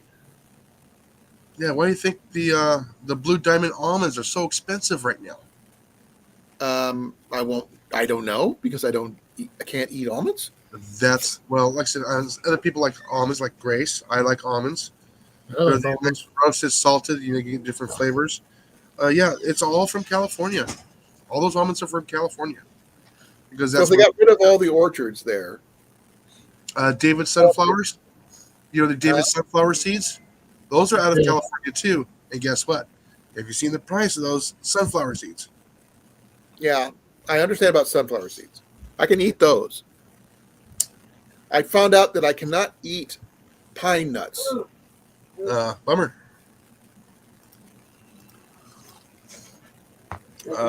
They are still in the nut family, apparently. Yeah, and I would like to try making some pine nut flour and stuff. Can't. yeah, and same thing with ketchup. The price of ketchup has gone dramatically up. Good thing I have a recipe for ketchup. But the tomatoes that Hunt's uses are actually out of California. That is I a don't special get type Hunt's. of tomato that comes out of Northern California. Like I said, I don't buy Hunt's or Heinz or anything like that. Is it Heinz? Yeah, Heinz. Sorry. No, I think there used to be a Hunt's one. I think. Oh, Heinz is the tomato sauce. Heinz Yeah. is tomato ketchup. Yeah. Well, they could still probably use the same tomatoes. Yeah. Again, those are the species of tomatoes they use out of California, up by the Redding area. I remember going up to that area there, and you could just smell the tomatoes being processed at the end of the season. Yep. Hunt's get their tomatoes from California. Not Florida. The ones we usually get for our table that we eat and slice up, those come from Florida. Yeah, because they got a longer growing season to get them fatter. I'm muted, aren't I? No, you're fine. The Yeah. ones from Walmart are usually from Mexico or Canada. Yeah. Yeah, but most of the grocery stores, they're coming from Florida. See, Costco gets theirs from Georgia.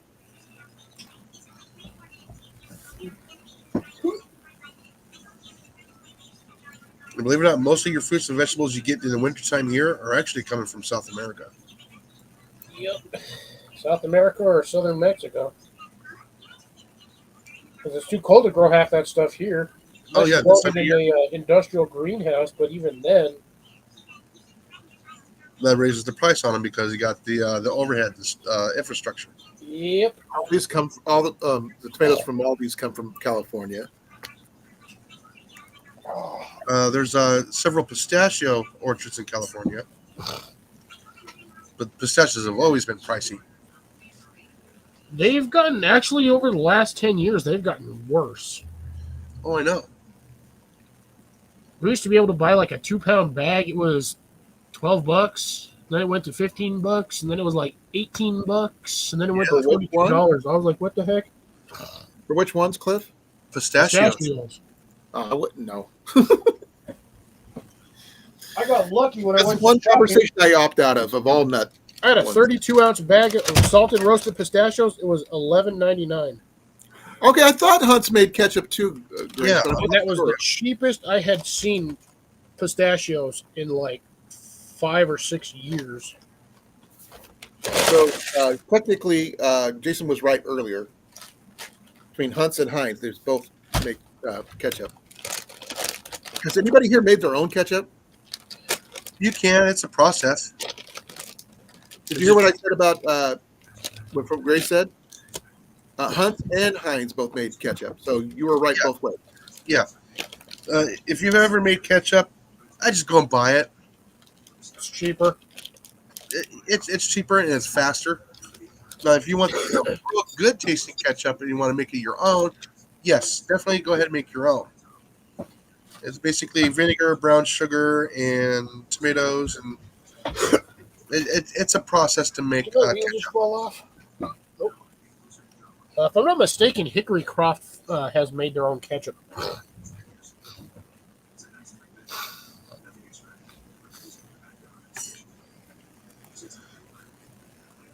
Oh, I'm trying to remember the other crops. There was almond trees. There was walnut trees, pecan trees. So a lot of your nut trees actually came from California. I'm trying to remember, I know they had other fruit trees. I know they had cherry trees in some areas, peach trees in others, apples in others. And those orchards are no longer there because they were actually removed just after I left California because I still had friends in those areas.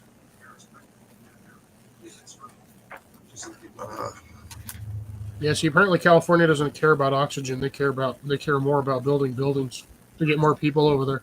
Yep. And stealing people's personal water. No, there's just too many people that the land can take care of.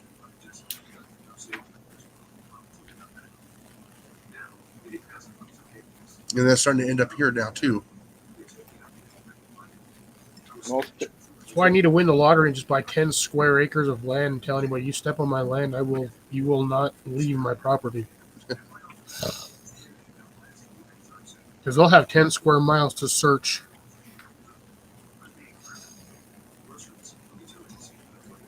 A couple of man-made caves, i.e., tombs. Mm-hmm. burial mounds.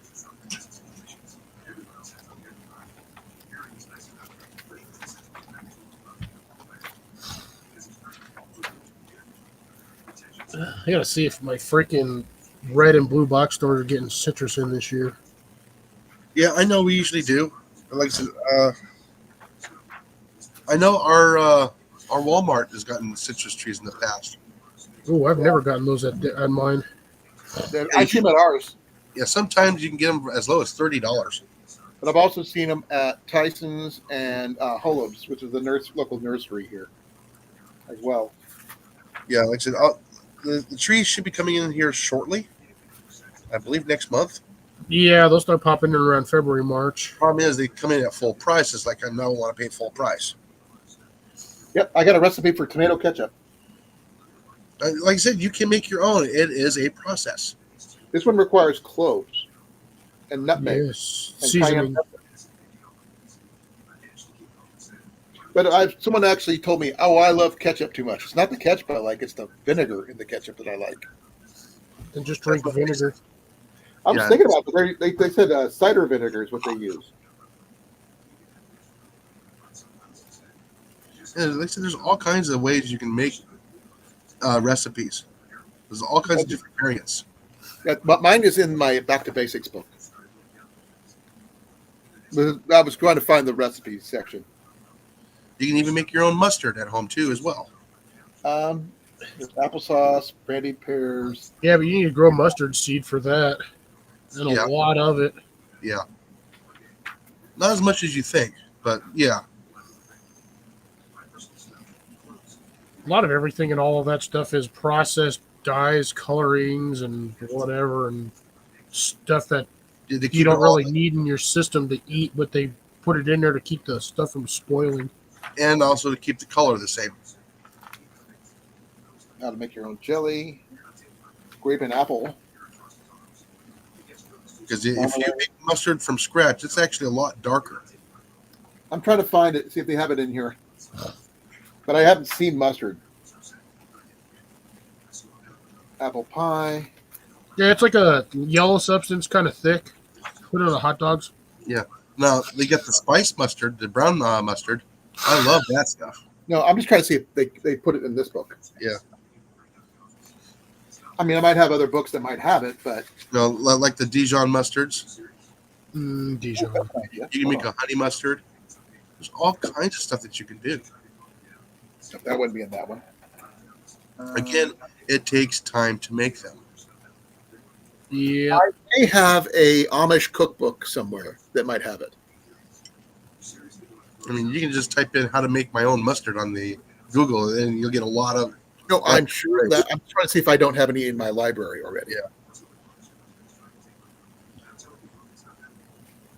I mean, there's nothing. The closest we've ever been able to find to what my mom used to make for barbecue sauce when we were kids was bullseye barbecue sauce, the original. I remember hearing about that. Yeah. Not, it's not overly sweet, but it's got some kick to it.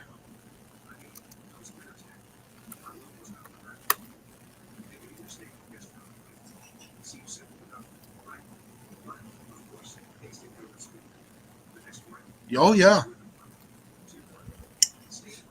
I mean, if you dig deep, you can find all kinds of other stuff. Was it turn of the century? Like the Industrial Revolution? Changed a lot of that. No, you be quiet. Went an hour and 43 minutes Oh well. before he barked. Yeah. Yeah, so like I said, there's all kinds of ways you can do different types of foods. And going back to the old ways, yeah, it doesn't quite have the shelf life, and like it does now. Oh, Just all the different sodiums they put in there and preservatives.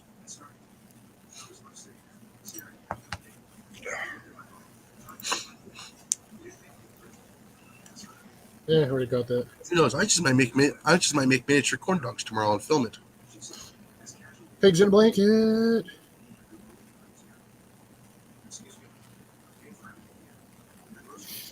Because I like corn dogs. just for people info, but the Internet Archive, which is the online free library, Yeah. has a downloadable or borrowable digital copy of the Back to Basics book, the first one. If you don't have it and you want to look at it, it's free to borrow. Please take a look. I'll post a link in the chat if anybody's interested. It's not the 4th edition or anything; it's the 1st edition. Yeah, I don't know which edition I have, but I know I have one. The one I have right here is the 4th edition. Says so right there. The one that's in the thing is the 1st edition. Yeah, And, I also have the Dare I'm to checking it out right now, see what I could borrow. I'm borrowing that book right now, which means I could probably download it to my computer. Yeah, like I said, if you like spicy foods, it's very, very easy to make kimchi. Real easy. And it stores for a long time. I don't like kimchi. Yeah, kimchi takes, 15 minutes to prep and put in the jars. Then you just put the lid on kind of loose. Put the It smell. I can't handle it. Hey, Trapper Jay, how's it going? Hey, Jay. You having fun chasing mice now? I told you chasing mice and rats is absolutely a blast. It's fun. Oh, by the way, about 15 minutes after you jumped off of the was it Instagram? I picked off a 15-inch rat. It is on the video already. Me or Trapper J? Trapper Jay. Gotcha. Yeah, he was actually in the live stream last night on Instagram. And like I said, about 15 minutes after he clicked off, yeah, I picked off that big rat.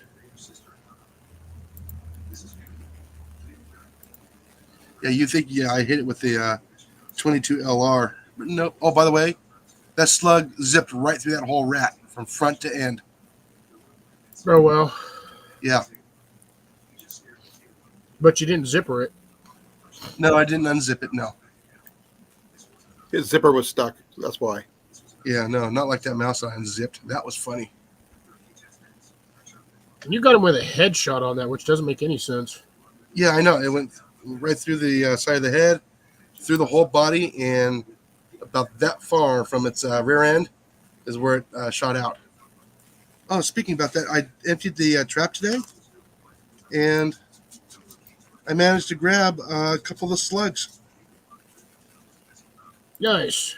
How deformed were they?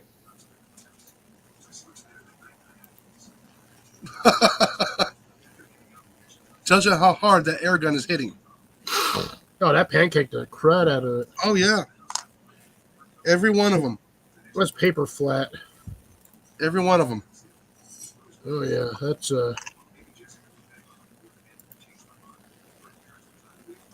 This is, I think, the fattest one I got. yeah. But yeah, oh yeah. I managed to recover, I think this one is a pellet. And I think this one here is a pellet. Yep. And I think I can't tell if this one's going to be a pellet or a slug. It's pretty small, so I'm thinking this one might be pellet. But the other three are slugs. They're a lot bigger and a lot heavier compared to your 16 grain to your 22 grain. But yeah, I mean, and it hardly left a mess. I mean, it did exactly what I wanted to do. Take them down. Because when I hit them with the pellet, they pop open. The slug Now, just right through them. Have you tried using a lighter caliber? The 177? Yeah. No, I want to So make sure. I figured if a 22 like caliber like you were using would just basically unzip them, I would say it'd be more challenging to use a lighter caliber to see if you could do the same thing. Oh, no, not the ones that I have. Oh, no. I would have to go to a CO2 to slow it down. All my other 177s are HPA. They're traveling, about 900 feet per second, maybe a little bit more. Right. About what Ian's is. Yeah, it'll just Vaporizer? I don't want to vaporize them. I want to kind of keep it a little on the clean side.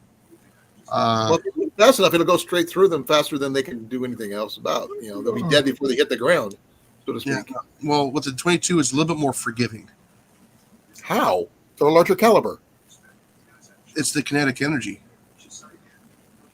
I would think a bigger one would have a more kinetic energy. Well, I want it to put it this way. I want it to dump its energy. That's one of the reasons why I've also switched to the hybrid and the Hades, because it's got a lot more surface and it slows down faster. I do know going for some. I mean, to me, I'd rather have a challenge, and I'd go with something like a blowgun or something. Hit up the board, in other words. I don't have the arc trajectory here because of that glass window. No, you don't have to arc them. At the You distance can't I'm at, shoot yeah. through the glass window. Yes. I've hit places like this big or smaller. Yes. with a blowgun from over 20, about 20 feet at easy. At the distance, you have to shoot above them and then come back down Why? because I've of never had gravity. Because of gravity. Well, if you use a 6-foot blowgun like I used to, Oh no, they'll see me. They'll see that real quick. not if you already have it set up. Well, you just put your mouth to it and that's it. Yeah. It's that sound of blowing the dart out that scatters them. Because I've tried doing that with the pigeons. The minute you freaking fire that thing, them suckers scatter like cockroaches. But I've done it with rabbits. Rabbits aren't nearly as skittish sometimes as freaking birds are. You can't even get near a bird without that thing flying off. So you're going after pigeons then? I've done it with a blowgun. Missed every time. Like I said, I've done it with rabbits. Neighbor's house has like Now, three now ducks you got against the Trapper wall. J on a new challenge now. Shooting What? rats Rats with with a blow blow gun. gun. If you're gonna do blow gun, you're gonna need a pneumatic one. He's gonna reel it in They're too. all pneumatic, technically, Cliff. No, Every blow gun that's is a pneumatic not one. pneumatic. It uses your lungs. Yeah, it's Your pneumatic. lungs are not an air compressor. It's still, I mean, high pressure version, but not. They're all pneumatic. That's the word blow. Yeah, you're still using air. It's pneumatic. But yeah, let's see. What So we're that gonna- would be an interesting challenge, though, to see what people could do. yes, Got yeah. a lizard at like 15 feet That's pretty good. while it was moving. That's I got even better. lucky. I got dead lucky on that shot, to be honest. It still counts. I used to go with frogs with a blowgun. Yeah, no, I've gotten mice on the run with the CO2 BB gun pistol.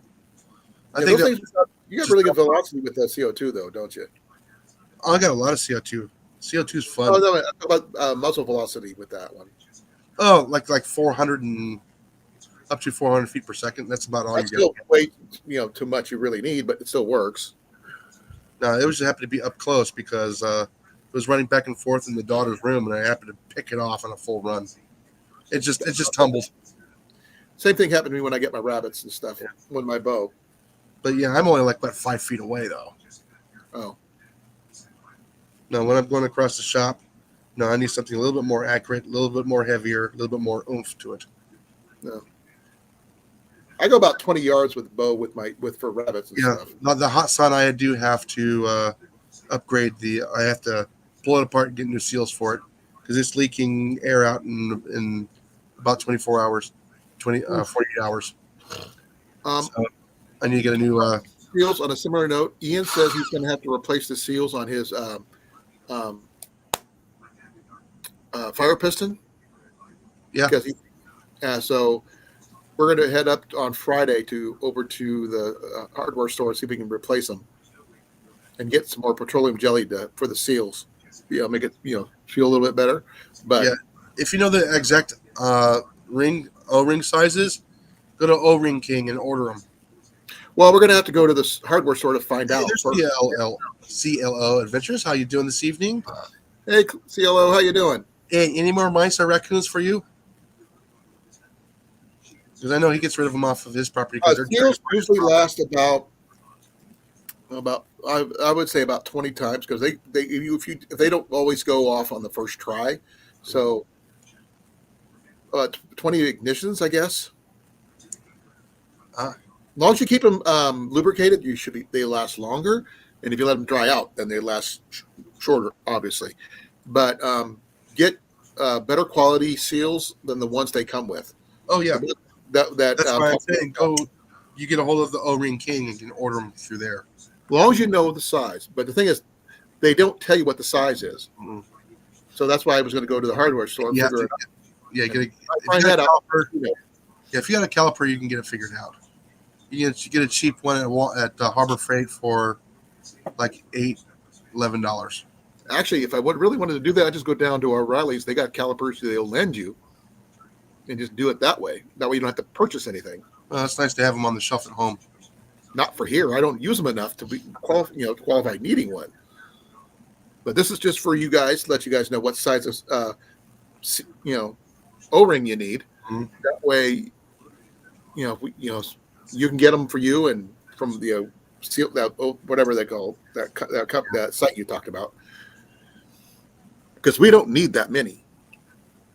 But having a whole supply Yeah, like I said, believe it or not, I'm so jealous of Trapper J up there with all those pack rats.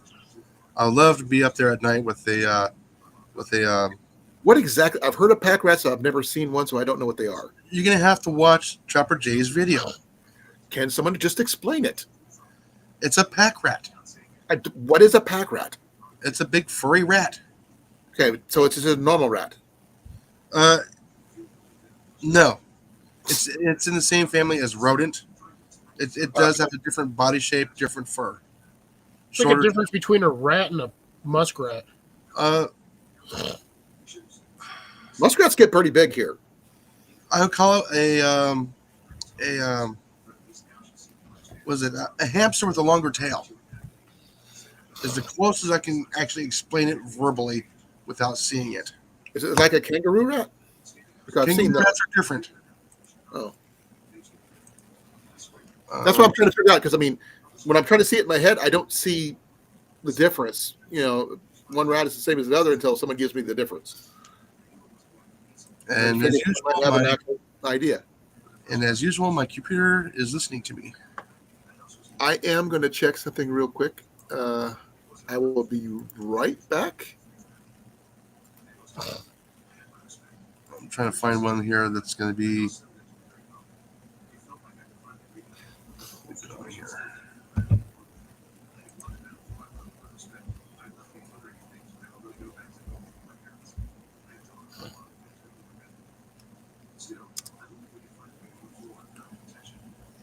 Let's try that there, and Desert Arizona Eastern.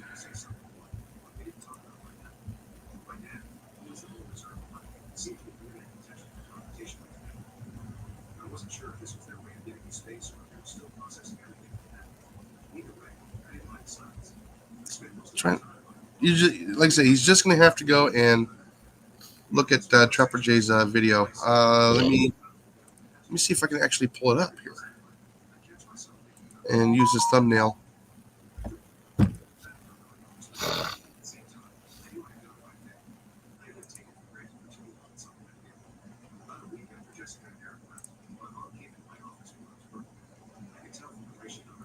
I got so much going on my computer.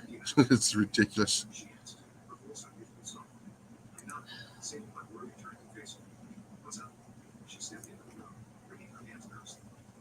You know, I think internet's going slow everywhere because I've been having my issues with my phone on that stuff too. Is going slow. Oh, really? Yeah. I had to reset my phone, and then I had to upload a video. I was trying to upload the video that I put out earlier. I was trying to upload that, and then my freaking phone sat on the same screen for like 5 minutes. I was like, all right, reset. Still took me forever.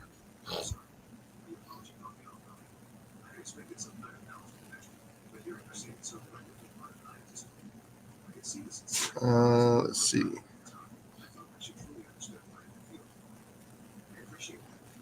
I'm trying to find out how I can. You know, I'm just gonna have to pop up that video and put it up in the chat, so everybody can kind of see what it looks like I know what a pack rat looks like. for other people. Yeah. Well, I found something, but it's more of the plants on making them yourself. But about the pistons. There you go. You click on to Trapper Jay's video right there. He makes the traps for him himself. It's an interesting way to store rope. So there you go.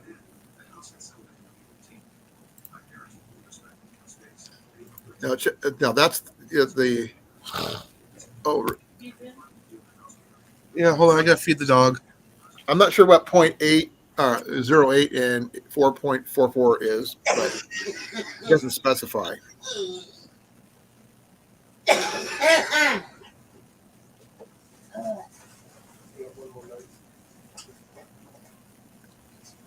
Well, there you go. There's your information about the O-rings.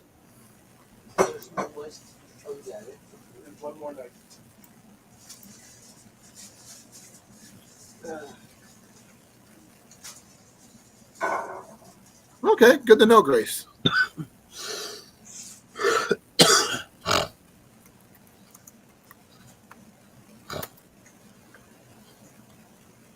have to hit that before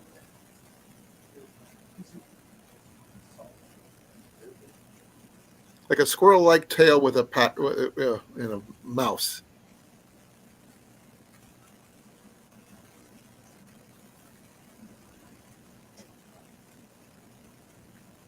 Yeah, the ones he's been getting are extremely large. Sort of like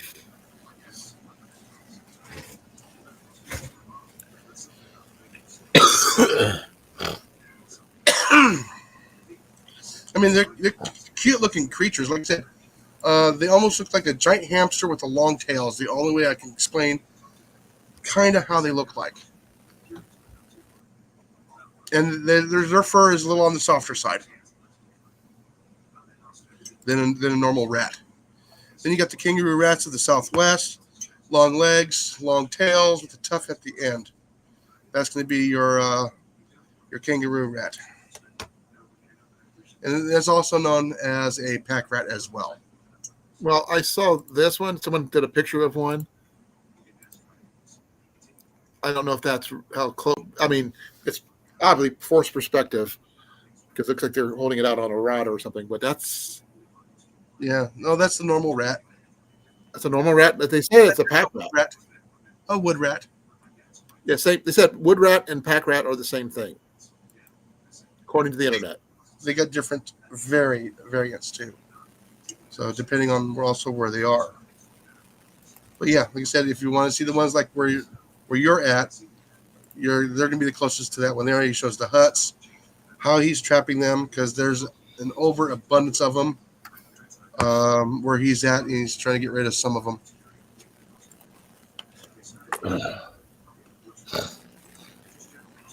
But yeah, like I said, you can also use them for bait too because he uses them for bait. Yeah, I decided I'm not going to save the rats for catfish bait because that's a big rat. I'll save the mice for the catfish bait. Yeah, as Grace described it as like a mouse with a scruffy, fluffy tail like a squirrel. Mm-hmm. And he's also trying to clean up the pack rats and stuff to keep from getting into the local buildings and wreaking havoc. CLO said they have a horrible forest land management system. Mm-hmm. That's why he's out there picking off the pack rats. So do they actually steal things? Yes. Because I know they used them in Dungeons and Dragons and stuff like that, as they basically steal anything that's not nailed down. Anything shiny or unusual, they'll take it. Fair the same way. And sometimes they will trade you. They will trade? They will trade. They'll give you like one of their favorite sticks for it.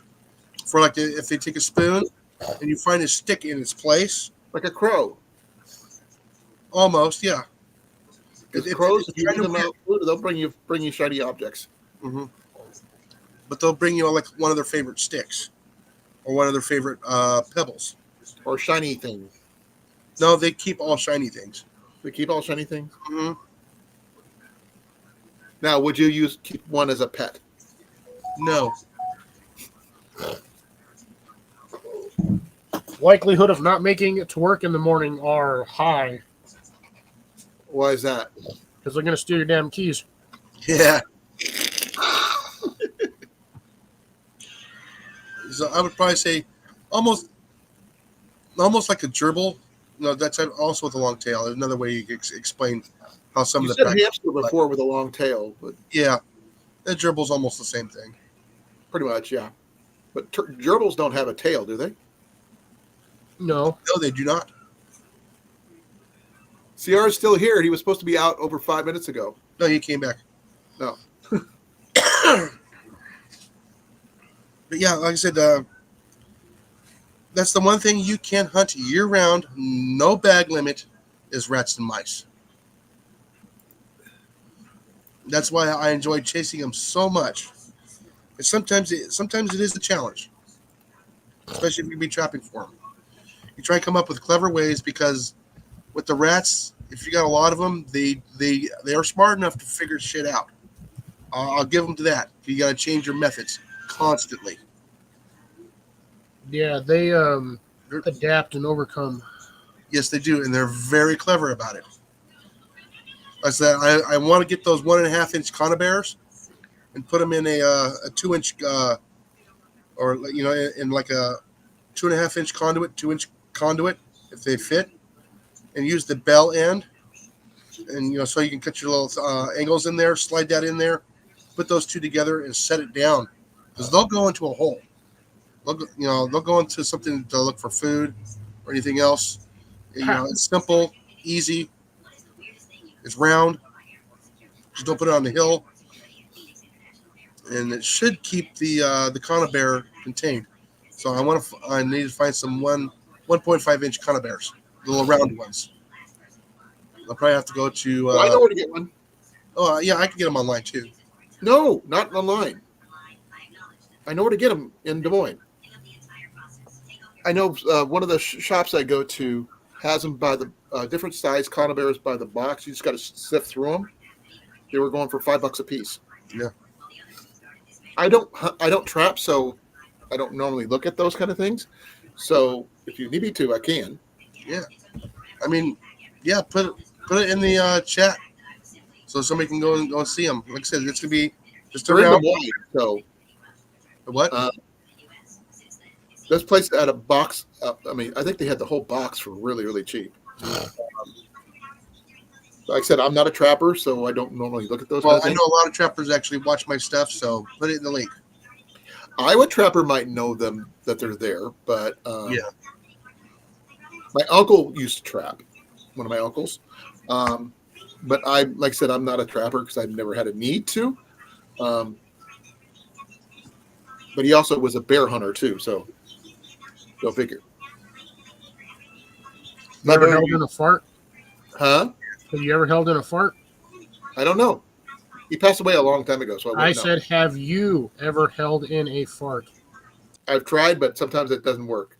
So yeah, then I'm you're old. a trapper. You trapped that fart inside. Yeah. So I thought about putting those round conibears in a 2.5 inch conduit. Okay. Maybe use the. Well, if I find one, I'll send you a picture, Jason. Yeah. And you can verify yes or no. I have no idea about any of that. But like I said, I probably know where some are. Actually, Jason, here's an idea for you. Get a piece of drain pipe, like your standard gutter pipe, and just put one of your T-Rex traps at the end of it. So when they run in there, they've got no choice but to run that way and smack. Oh yeah. Because that thing should fit right in the end while that thing's vertical. Yeah, and close up on them. And Yeah. just bam, like you just wedge it. Like it should either wedge in there or sit perfectly, and then just have them run in and pow. Yeah, They because got I think nowhere to go. they One way figured in, out. one, no way out. Yeah, because I think they figured out my ammo can. Uh-oh. Yeah, and I caught 5, but I think they figured out the ammo can. Either that or when I caught that last rat, it didn't kill it instantly. It just happened to grab half the face. Unfortunately, I wasn't there, until the following morning to take care of it. But it made a mess. So I think it put the pheromones all over the box and the trap. So I'm going to have to wash it. Ooh, bleach it out. Yeah. So, like I said, I think they might have caught on to that one because I educated them on that. So I have to come up with another method because they don't like going into the big black boxes because the bait's in there. That's what I'm saying. Try a section of drain pipe. Yeah. No, I could probably use that 4-inch drain pipe and put another round body conibear inside of there. Oh, Cliff, I just found something. Pepper is here, which I don't think she is. Let me show you guys something. I don't think Pepper's been here for a long time. Before they cut, she looked a lot better before her mom forcibly cut her hair because she didn't like dealing with the curls. That was my job. And she got frustrated and hacked them off. Yeah. So yeah. Down the middle of her back. Yeah. So if anybody has any clever ways to hide a trap into something, I would like to know. And I will test them out. But like I said, the ammo can works really, really well. What about a bread box? Well, probably not. I Well, don't I think anything food related to it, they think they normally would not be able to get into. Or a cereal box. Or something like that. Yeah, because I went 4 days and I had a mother's chocolate chip cookie in there, 4 pieces of it in there. They would not go nowhere near that box. Probably the chocolate chip cookie they don't want. Yeah, I figured the cookie would draw them in because they're constantly ripping into the snack packages there at work. I know they like bread. Yeah, but I generally use the black sunflower seeds. When I switched to those black sunflower seeds, my success rate tripled.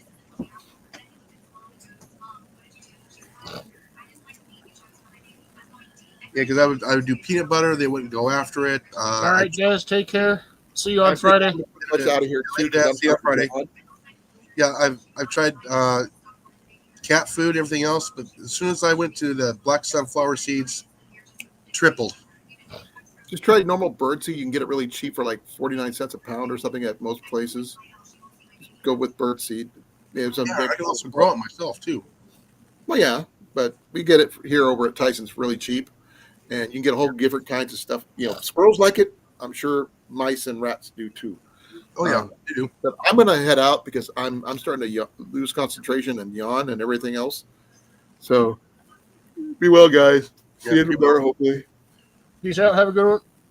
Yeah, I happened to get a damaged bag from work for pennies on the dollar, and I still have 2 1/4 containers of it.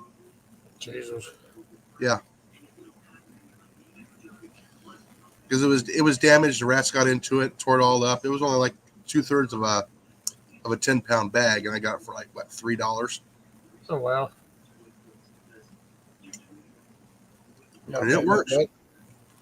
They can't resist the black sunflower seeds. Like I said, remember a couple of years ago, I was using the dog food. And I was waiting for them when I was using the pistol. But once I got the bait station set up, I put the sunflower seeds in there. I started getting more of them when they would show up. Oh yeah, Deb. Yeah, that'll definitely work for the rats. Mice, I don't know.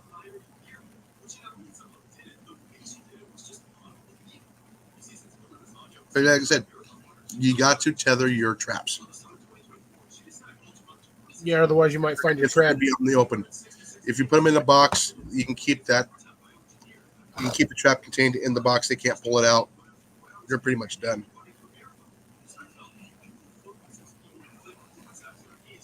I'd still set a rock or a brick on top of it so it's at least a little heavier.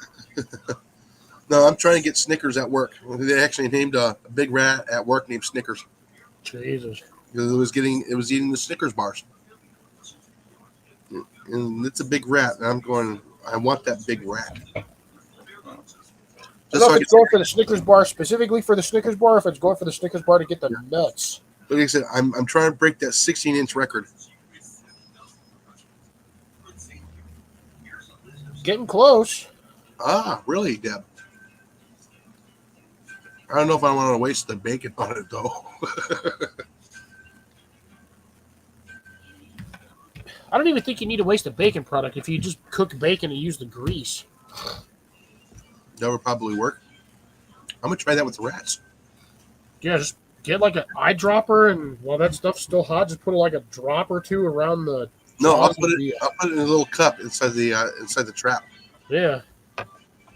So they actually have to get up there and stand on the pan and trip it.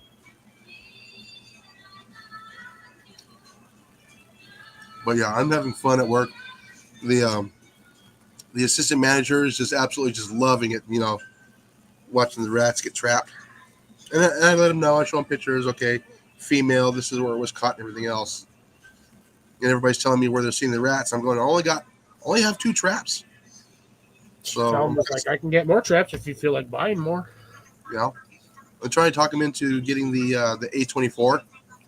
I can get that set up out in the garden section, so it's out of the way, out of sight, and having it set up for a catch box with a lid, so the lid, like a trash can that has that lid that opens up when you put trash in it. Yeah. So that it's that it goes in there, so the other rats don't see it, so they don't put 2 and 2 together to get 4. Say, hey, that's not a safe place to go. Well, don't you guys have the pneumatic traps? You Mm. guys sell them there or what? because I've seen them at, I don't remember if I saw them at Lowe's or Home Depot one time. I saw the pneumatic traps that you nail onto the wall and you put the CO2 canister in there. And, Yeah, that's going to be the no, those things are like 124, 150 bucks a piece. yeah, but don't you guys sell them? Don't you? I swear you guys had them at Lowe's. We don't have them we might have them on our website, but we don't have them in our store. I'm trying to talk them into buying one and getting the extra capsules for it, because you need the capsule that screws in, like the food ones. Yeah. Yeah, it needs to have the threads on the end on there, and you screw it in, and you got the counter on there, and it's only good for 24 strikes. Yeah, but that's 24 you ain't got to worry about. You just wait till you have a pile of them on the floor and then be like, I'm getting close. Yeah, but like I said, if it get a little trash can with a little flipping lid, the weight of the rat opens it up and they slide in there. Yeah. That's what I want to use, so other rats can't see it and educate them that it's actually a trap.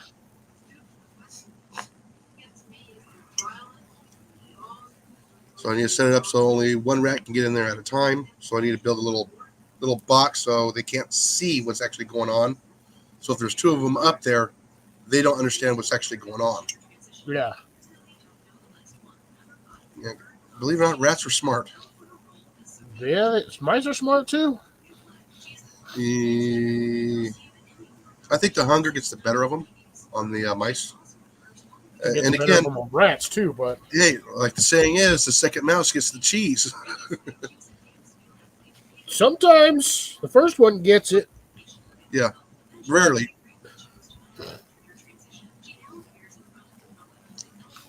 Yeah.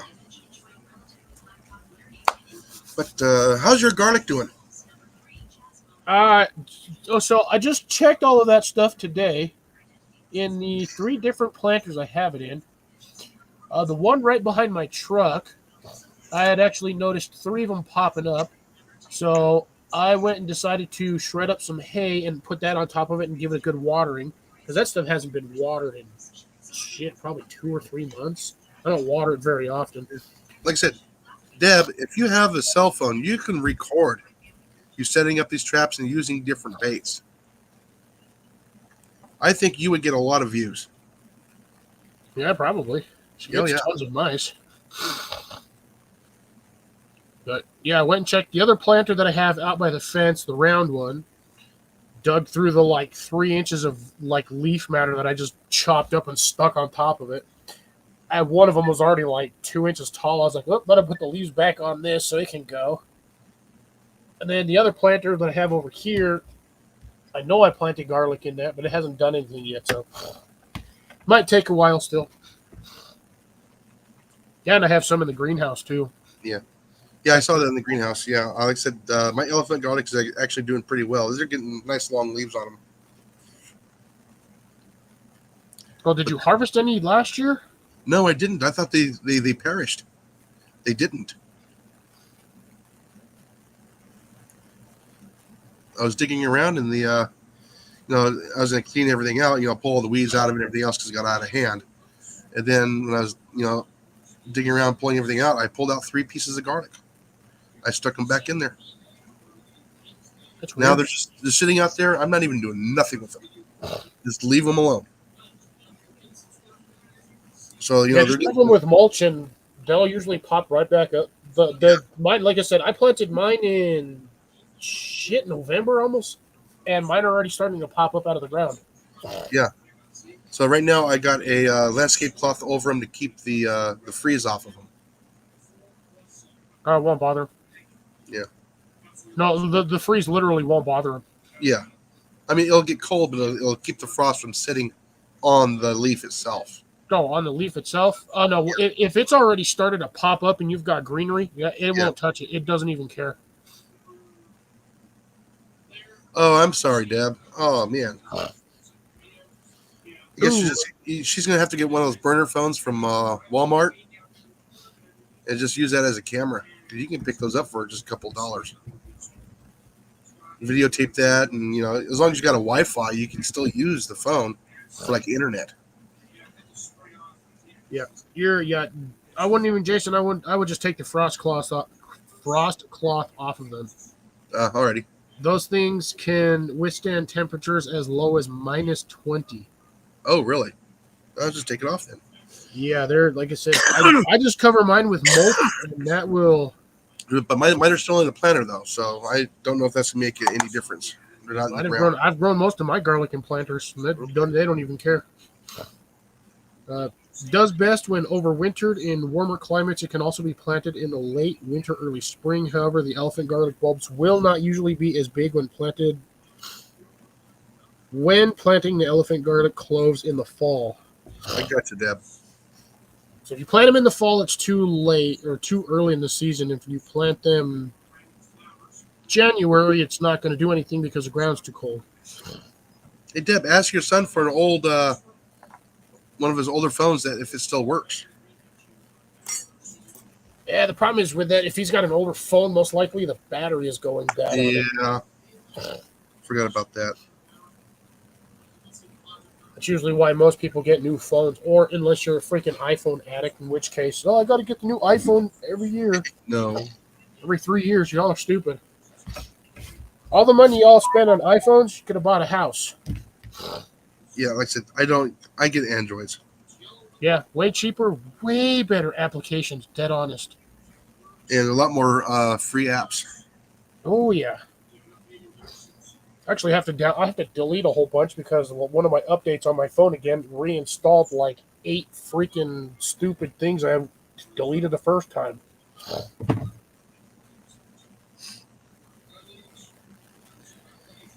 I'm just going over the messages. The one you sent. Yeah. Rats, yeah. Makes like right. Yeah.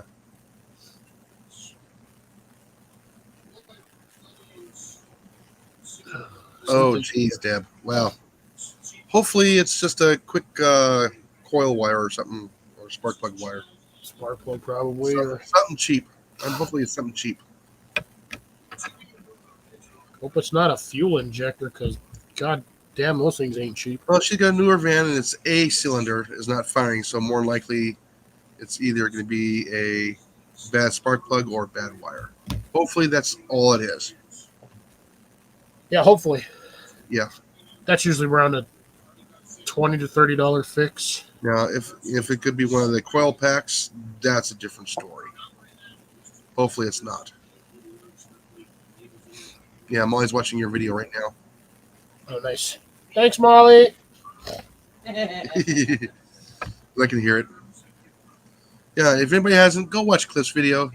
He needs some love and he needs some hours. Yeah, I thought I put it out at a decent, reasonable time, but I don't know. Yeah, like I said, just out of curiosity here. I said my 2 videos I put out today did not do anything at all.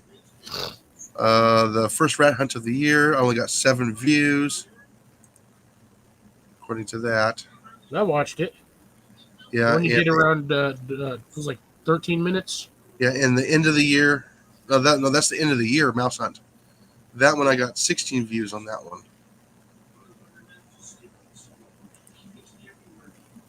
I was just doing a quick check here.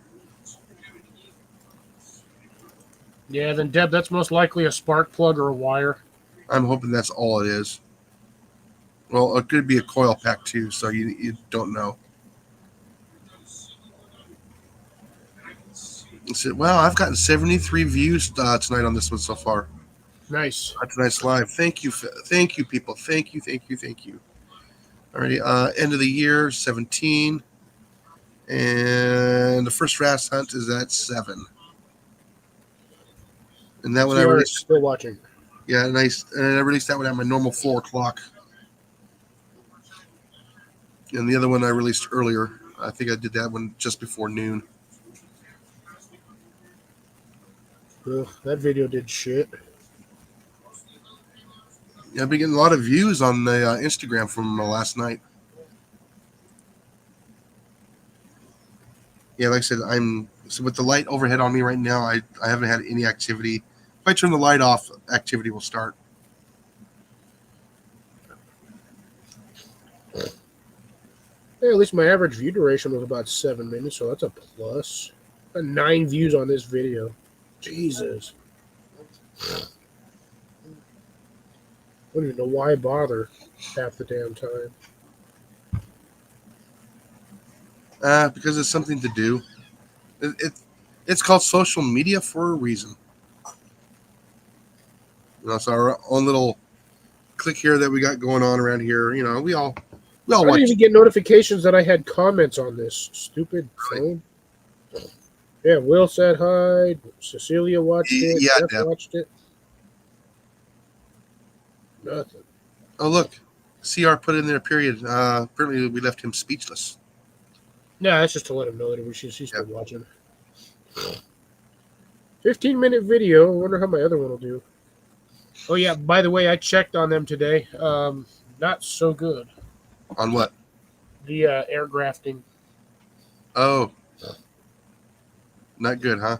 Apparently, it's extremely hard to keep one moisturized when it's pretty much horizontal. Oh, yeah. In a weird angle, and I couldn't get it. Just would not. So I pulled it off, and it looked like it was starting, and then the whole pod dried out. Oh, you might have to get one of those injector syringes and put water in it that way. I cut it off in order to see what it was, because I can't undo it when it's attached to the tree. Yeah. Because I didn't want to disturb it, so I snipped it, and I got it all on video. I snipped it and popped it open, and it is now currently sitting in a planter full of water. Oh, so you clipped off the branch? Oh yeah, that's the only way I could get the pod off of there. Okay. I did it on the bottom one too, same problem, but it looked like it was starting to knuckle on the top and the bottom. Okay. And it looked like they were starting to grow, and I still have the root starter in there, which is funny. So I think if I just keep it wet, I might get something off of it. I don't know if that's the case. Well, that's why I'm saying you got one of those little injectors for cooking, and just use that for water and just inject it into the pod, because you got little holes in there, right? Yes and no. So you got the two holes at the top and the bottom where the branch goes through. Yeah. And that's usually where you normally pour the water into, but you have to have it, Yes, you have to have them, at somewhat of an angle so the water actually goes in there. If the thing is flat, it's hard to put water in there because you pour the water in, it just comes this way. Yeah. Well, yeah, like I said, but you can put a small hole at the top of it and then inject the water that way with the needle. Yeah, I don't want to drill a hole into the pod. That's just more of a spot to help it dry out. What the heck? All right. Good night, Cecilia. I had to type that twice. Oh. First time I typed it said, error, try again. I'm like, what? Oh well. Hold on, I'll be right back. I'm going to go get more coffee. Okay. I'll entertain people for whatever I can. Just quick into the other room. Since I feel like crud tonight anyway.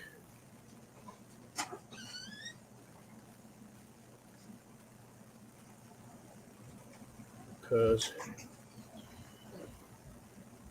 my sinuses are killing me tonight because I was outside breathing freaking hay particles while I was trying to mix soil.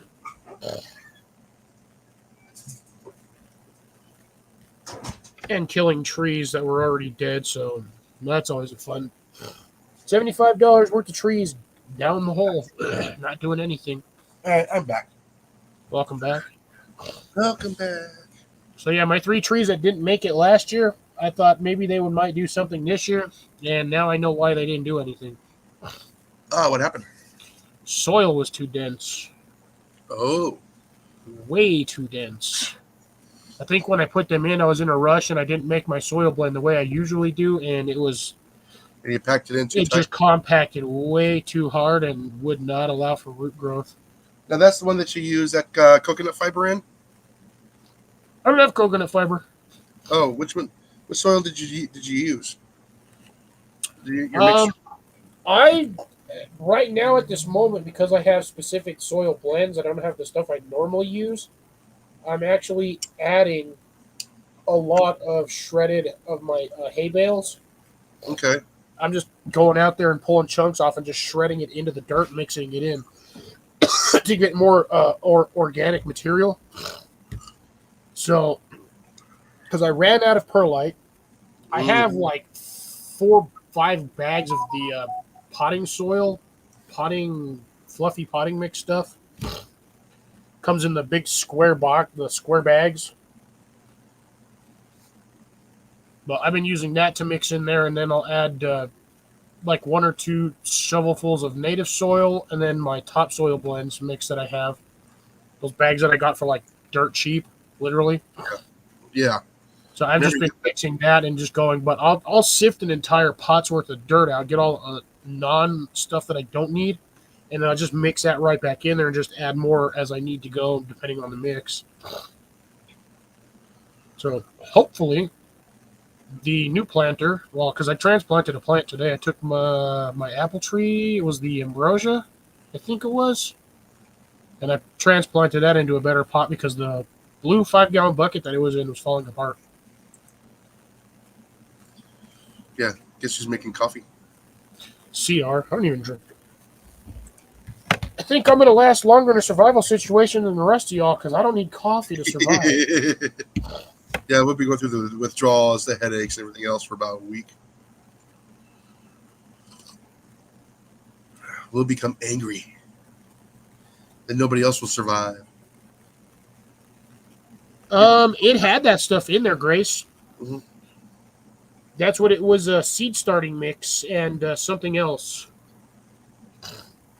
And that I had mixed together in a big old bucket. You know, I remember when they came out with those polymers back in the late 80s. Because we were talking about that in my ornamental horticulture class.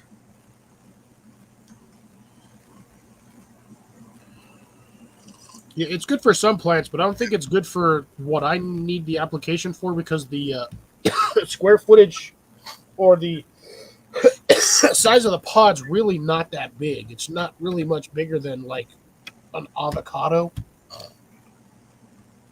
give or take. And I think the polymers would just take up too much space for the plant root growth.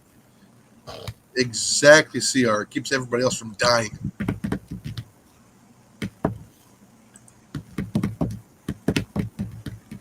Yeah, so, yeah. I used the non-scented Absorball, the cat litter Uh-huh. that you get at the automotive store. I use that because that soaks up water real quick and it holds it for a while. Yeah, but it doesn't really release it. That's still the moisture. The roots get it. Huh. Might have to experiment with that. I don't know. Oh, it also swells up too, and it also condenses when it dries. So it keeps that soil heaving. Yeah, I just need to keep I'm going to have to just water that more often than I do. Because I've been watering it. I usually water those pods about every 3-4 days, but I guess due to the fact that I have the greenhouse pretty much at like 71, 80 all day long, I need to start watering them more. The thing is, a lot when they, like, from the videos that I see, they don't ever tell you how often you have to water them. There's no instructions with these on how to do any of this stuff, so it's like a freaking guessing game. Yeah, there we go. Well, I think Deb is taking off for the night. All right, take care. Well, she's got her thing tomorrow. Her eye thingy.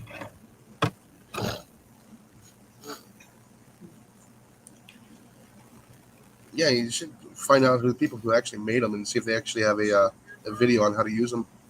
Well, there's tons of people that have used them on the internet. I've seen videos of people air grafting, but the problem is they never ever tell you how often to water the damn pods. Yeah, you need to figure out to do it and do a tutorial on it.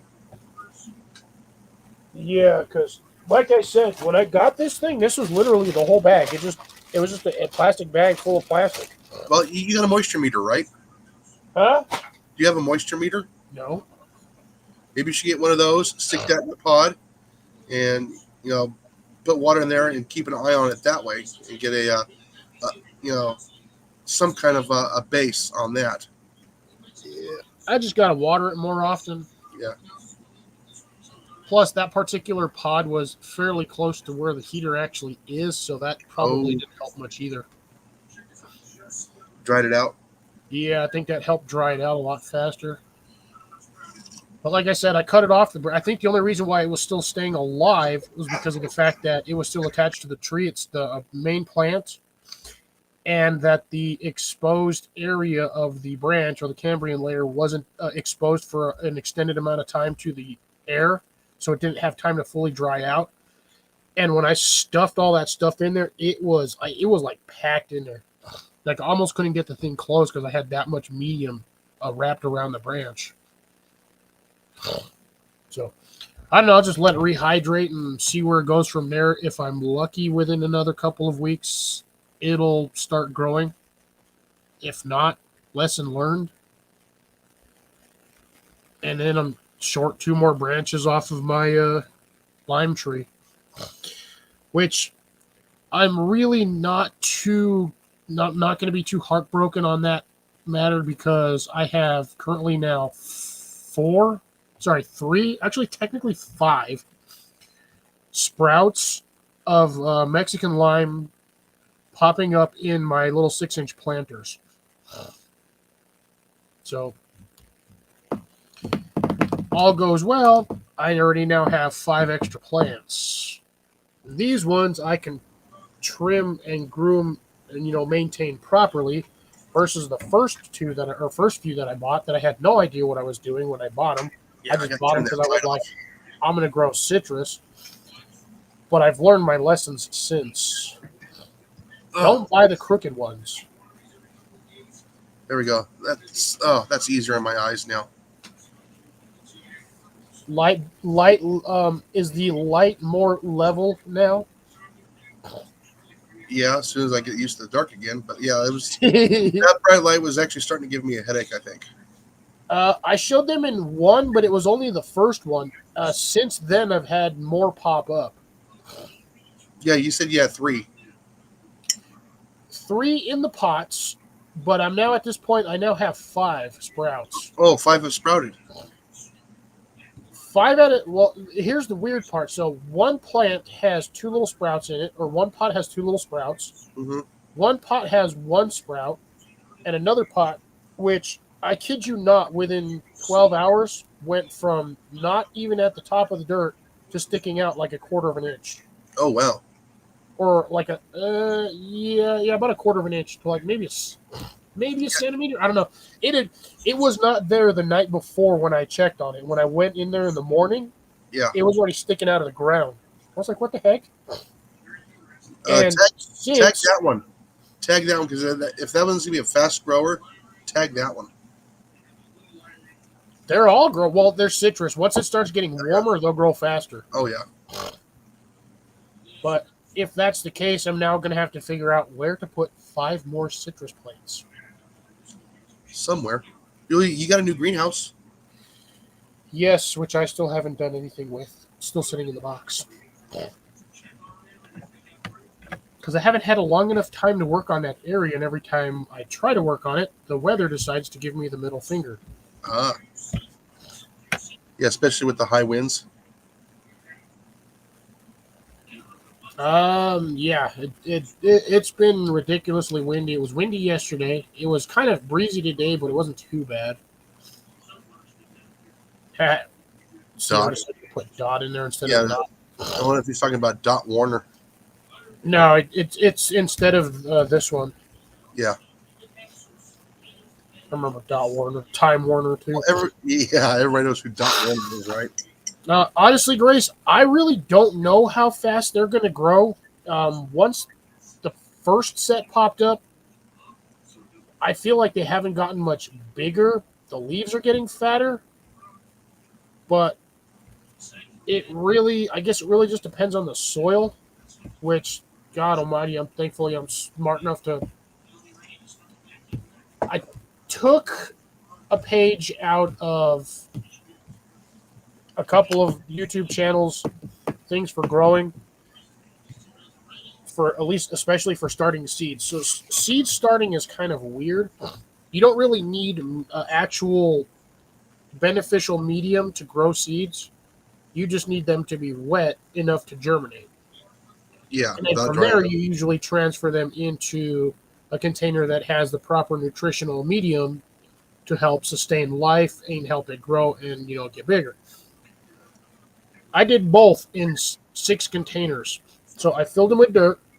I had a little square pot, and I stuck it in there, packed the dirt around it, got the grow medium that I used, which is essentially plant starting mix and something else.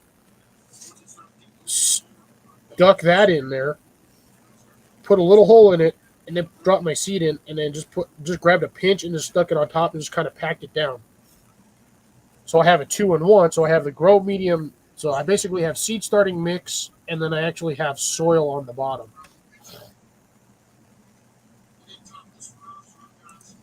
Nice. Thank you, CR. Yeah.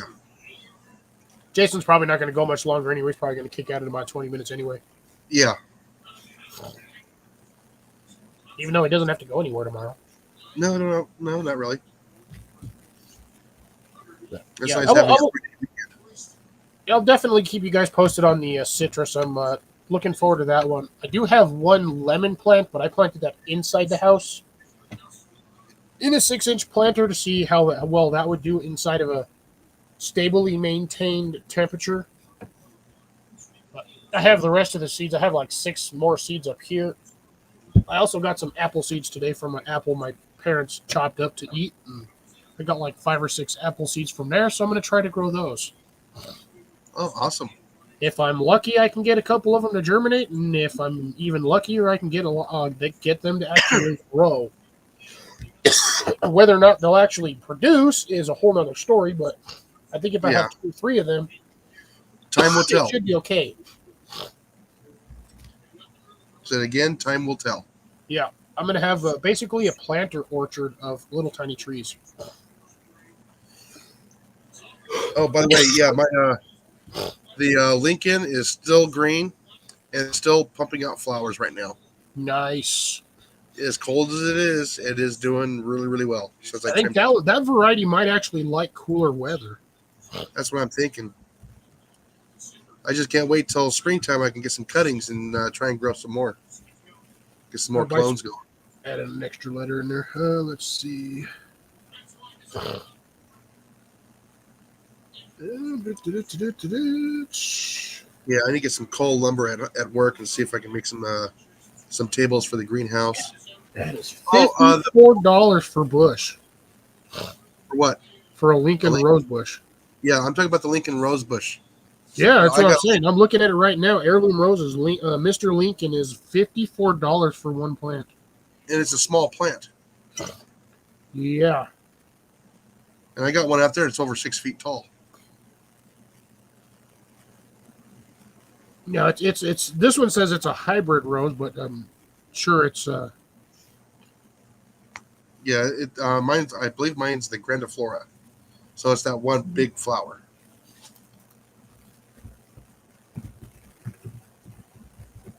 Yeah, I guess those are the hot ones right now for the roses. Everybody's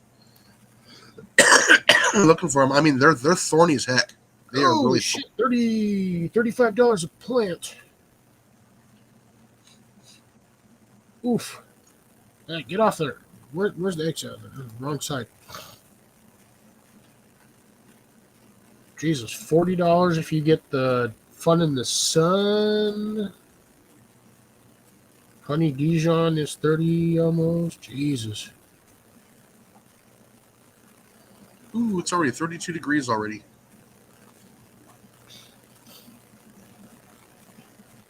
Yeah, we're definitely going to get a really good frost tonight. Well, let's see. Humidity's at 91%, dew point's at 30. So we're going to have a good frost in the morning. We'll just have to get out there and take a quick video tomorrow morning.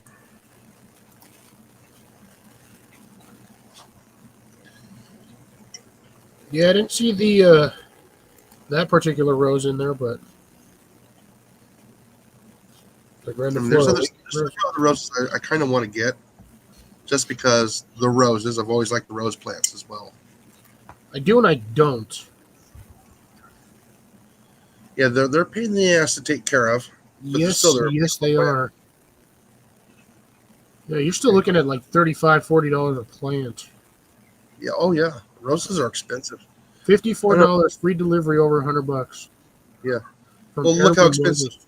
Look how expensive irises are for just a rhizome only. I know they're like $16, $20. For one rhizome. Yeah, all I I mean, need to do is find somebody that's actually growing them, and then I can just clip them and just dig them up and just plant 3 rhizomes. They'll take off like weeds in my garden. Oh yeah. Nope, I don't have to worry about it.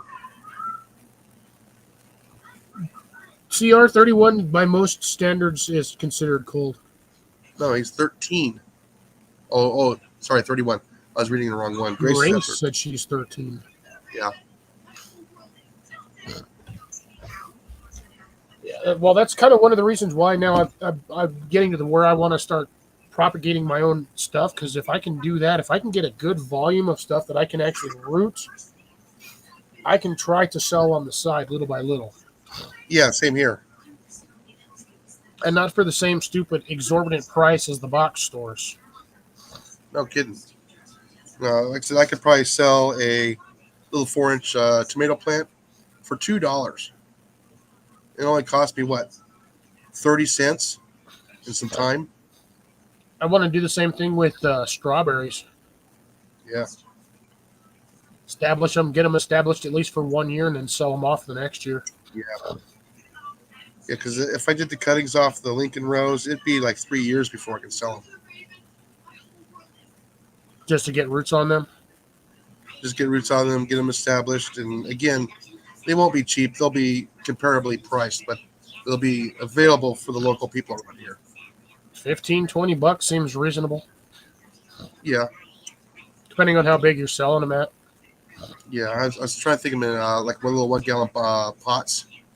And sell them at maybe 1.5 feet, 2 feet tall. I could probably get an easy $25, $30. And just let them just sit and water them. Yeah. I just need to get them to clone. Yeah, I've tried cloning my rose bushes a few times off pulling off some of the cuttings, and I had one of them that was starting, and then I don't know what happened. All of a sudden, it just died. Like it was actually starting to generate roots. There was like 3 little roots at the bottom where I cut it, and then like a week later, it just toasted. Yeah, because I know getting off the leaves and stuff like that, it doesn't work with the roses. You actually have to get a branch about the size of a pencil. Yeah, that's what I had. I had like 3 or 4 cuttings in it because we trim the roses every season, and about then the 6 rose bushes inches, just take off. and 6 to 8 inches long. But yeah, I had mine were about a foot. Yeah, might have been too long. Maybe, I don't know. Maybe I just suck at cloning plants like that. I mean, when I was in high school, we did it by the flat. Yeah, I've tried. I don't know. I have really bad luck when it comes to trying to propagate cuttings. Give me a seed and I'll somehow figure it out, unless it's a pepper seed, in which case, yeah, those ones still kick my butt. Mm-hmm. Yeah, but I'm looking forward to trying to get some of those roses to propagate and earn a few dollars here in the next 2 years.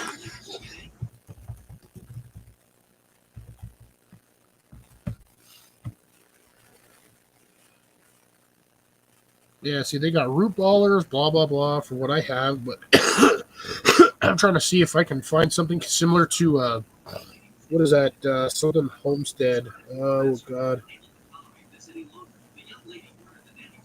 He does it with a freaking bust bucket. Oh, you know what? I might actually try this one. Amazon's got like what looks like a 3 or 5 gallon cloning bucket.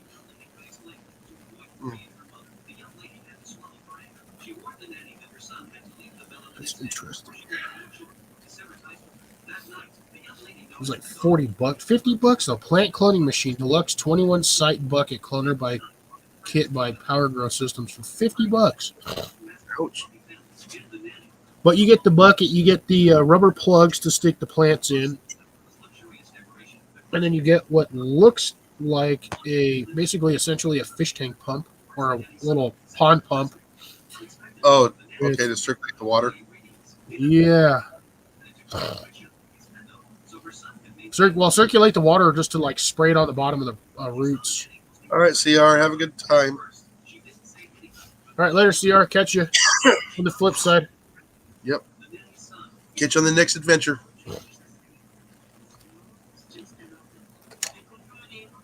There was that one. There's other versions and methods, but I don't know. Some of these seem a little over complicated and a tad bit expensive. Like $300. I saw one in here was like $1,200. That's ridiculous. I'm not spending $1,200 just to try to clone plants. Yeah, no. Do it the old-fashioned way. Cut it, stick it in the ground. I've actually had the worst.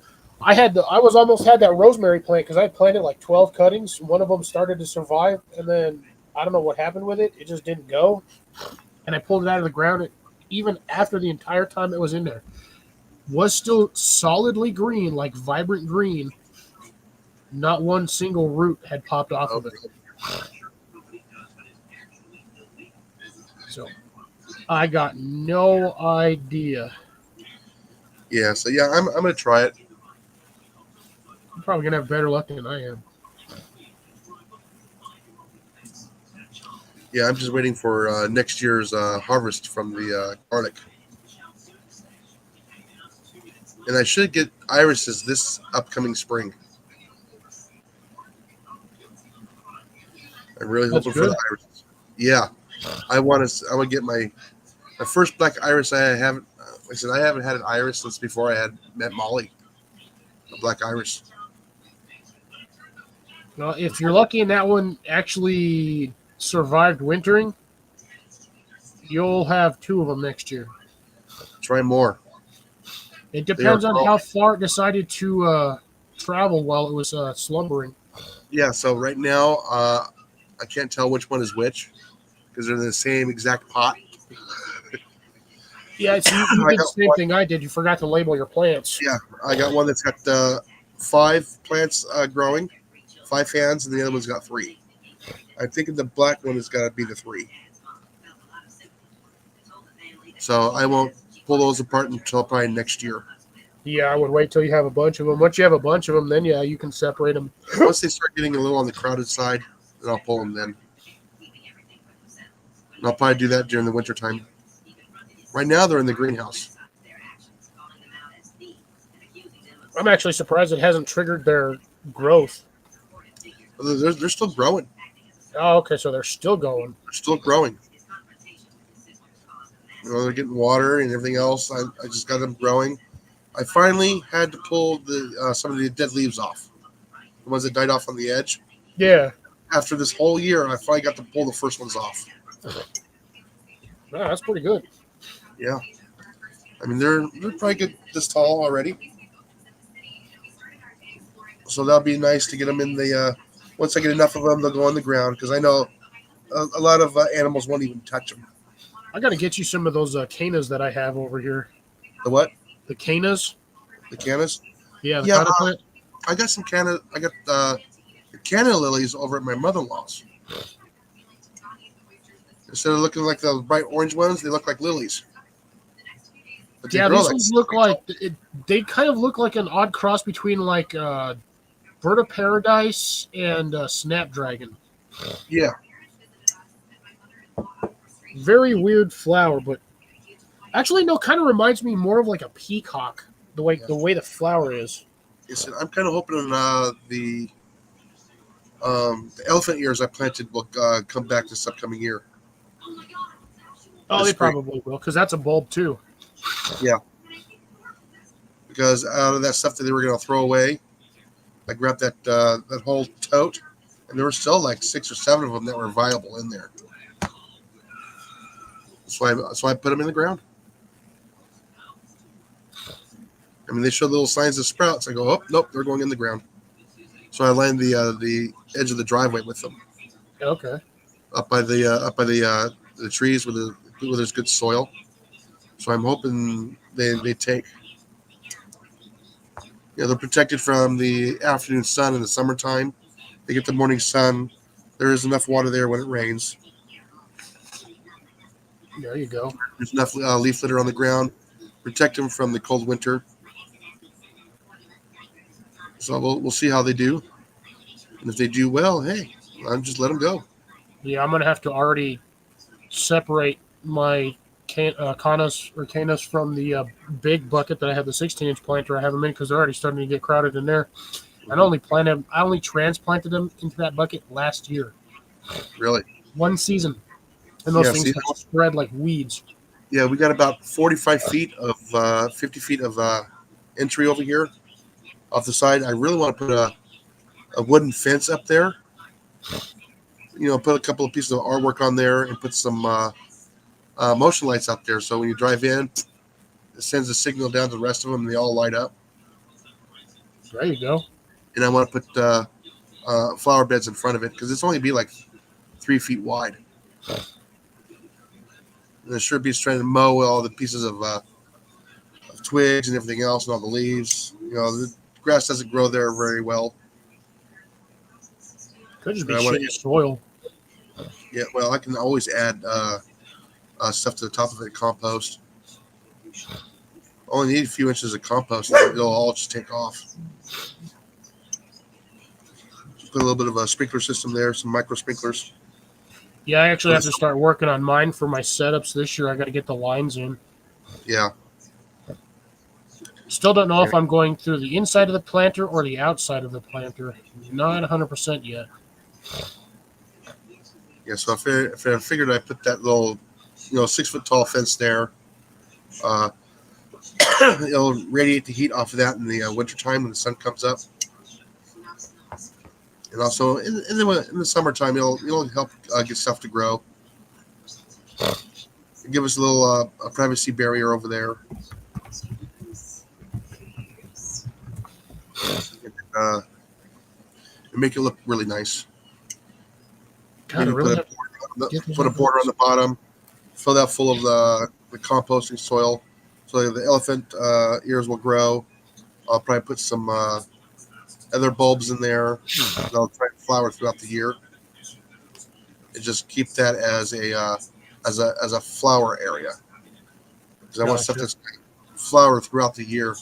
So if I do end up finally catching wild bees, there's a food source for them year round that they can choose from. It's a little over 2 feet, 250. Oh, guess what? It is now 10 o'clock, folks. Yes, it is. Yeah. So I'm going to go ahead and call it here for the night.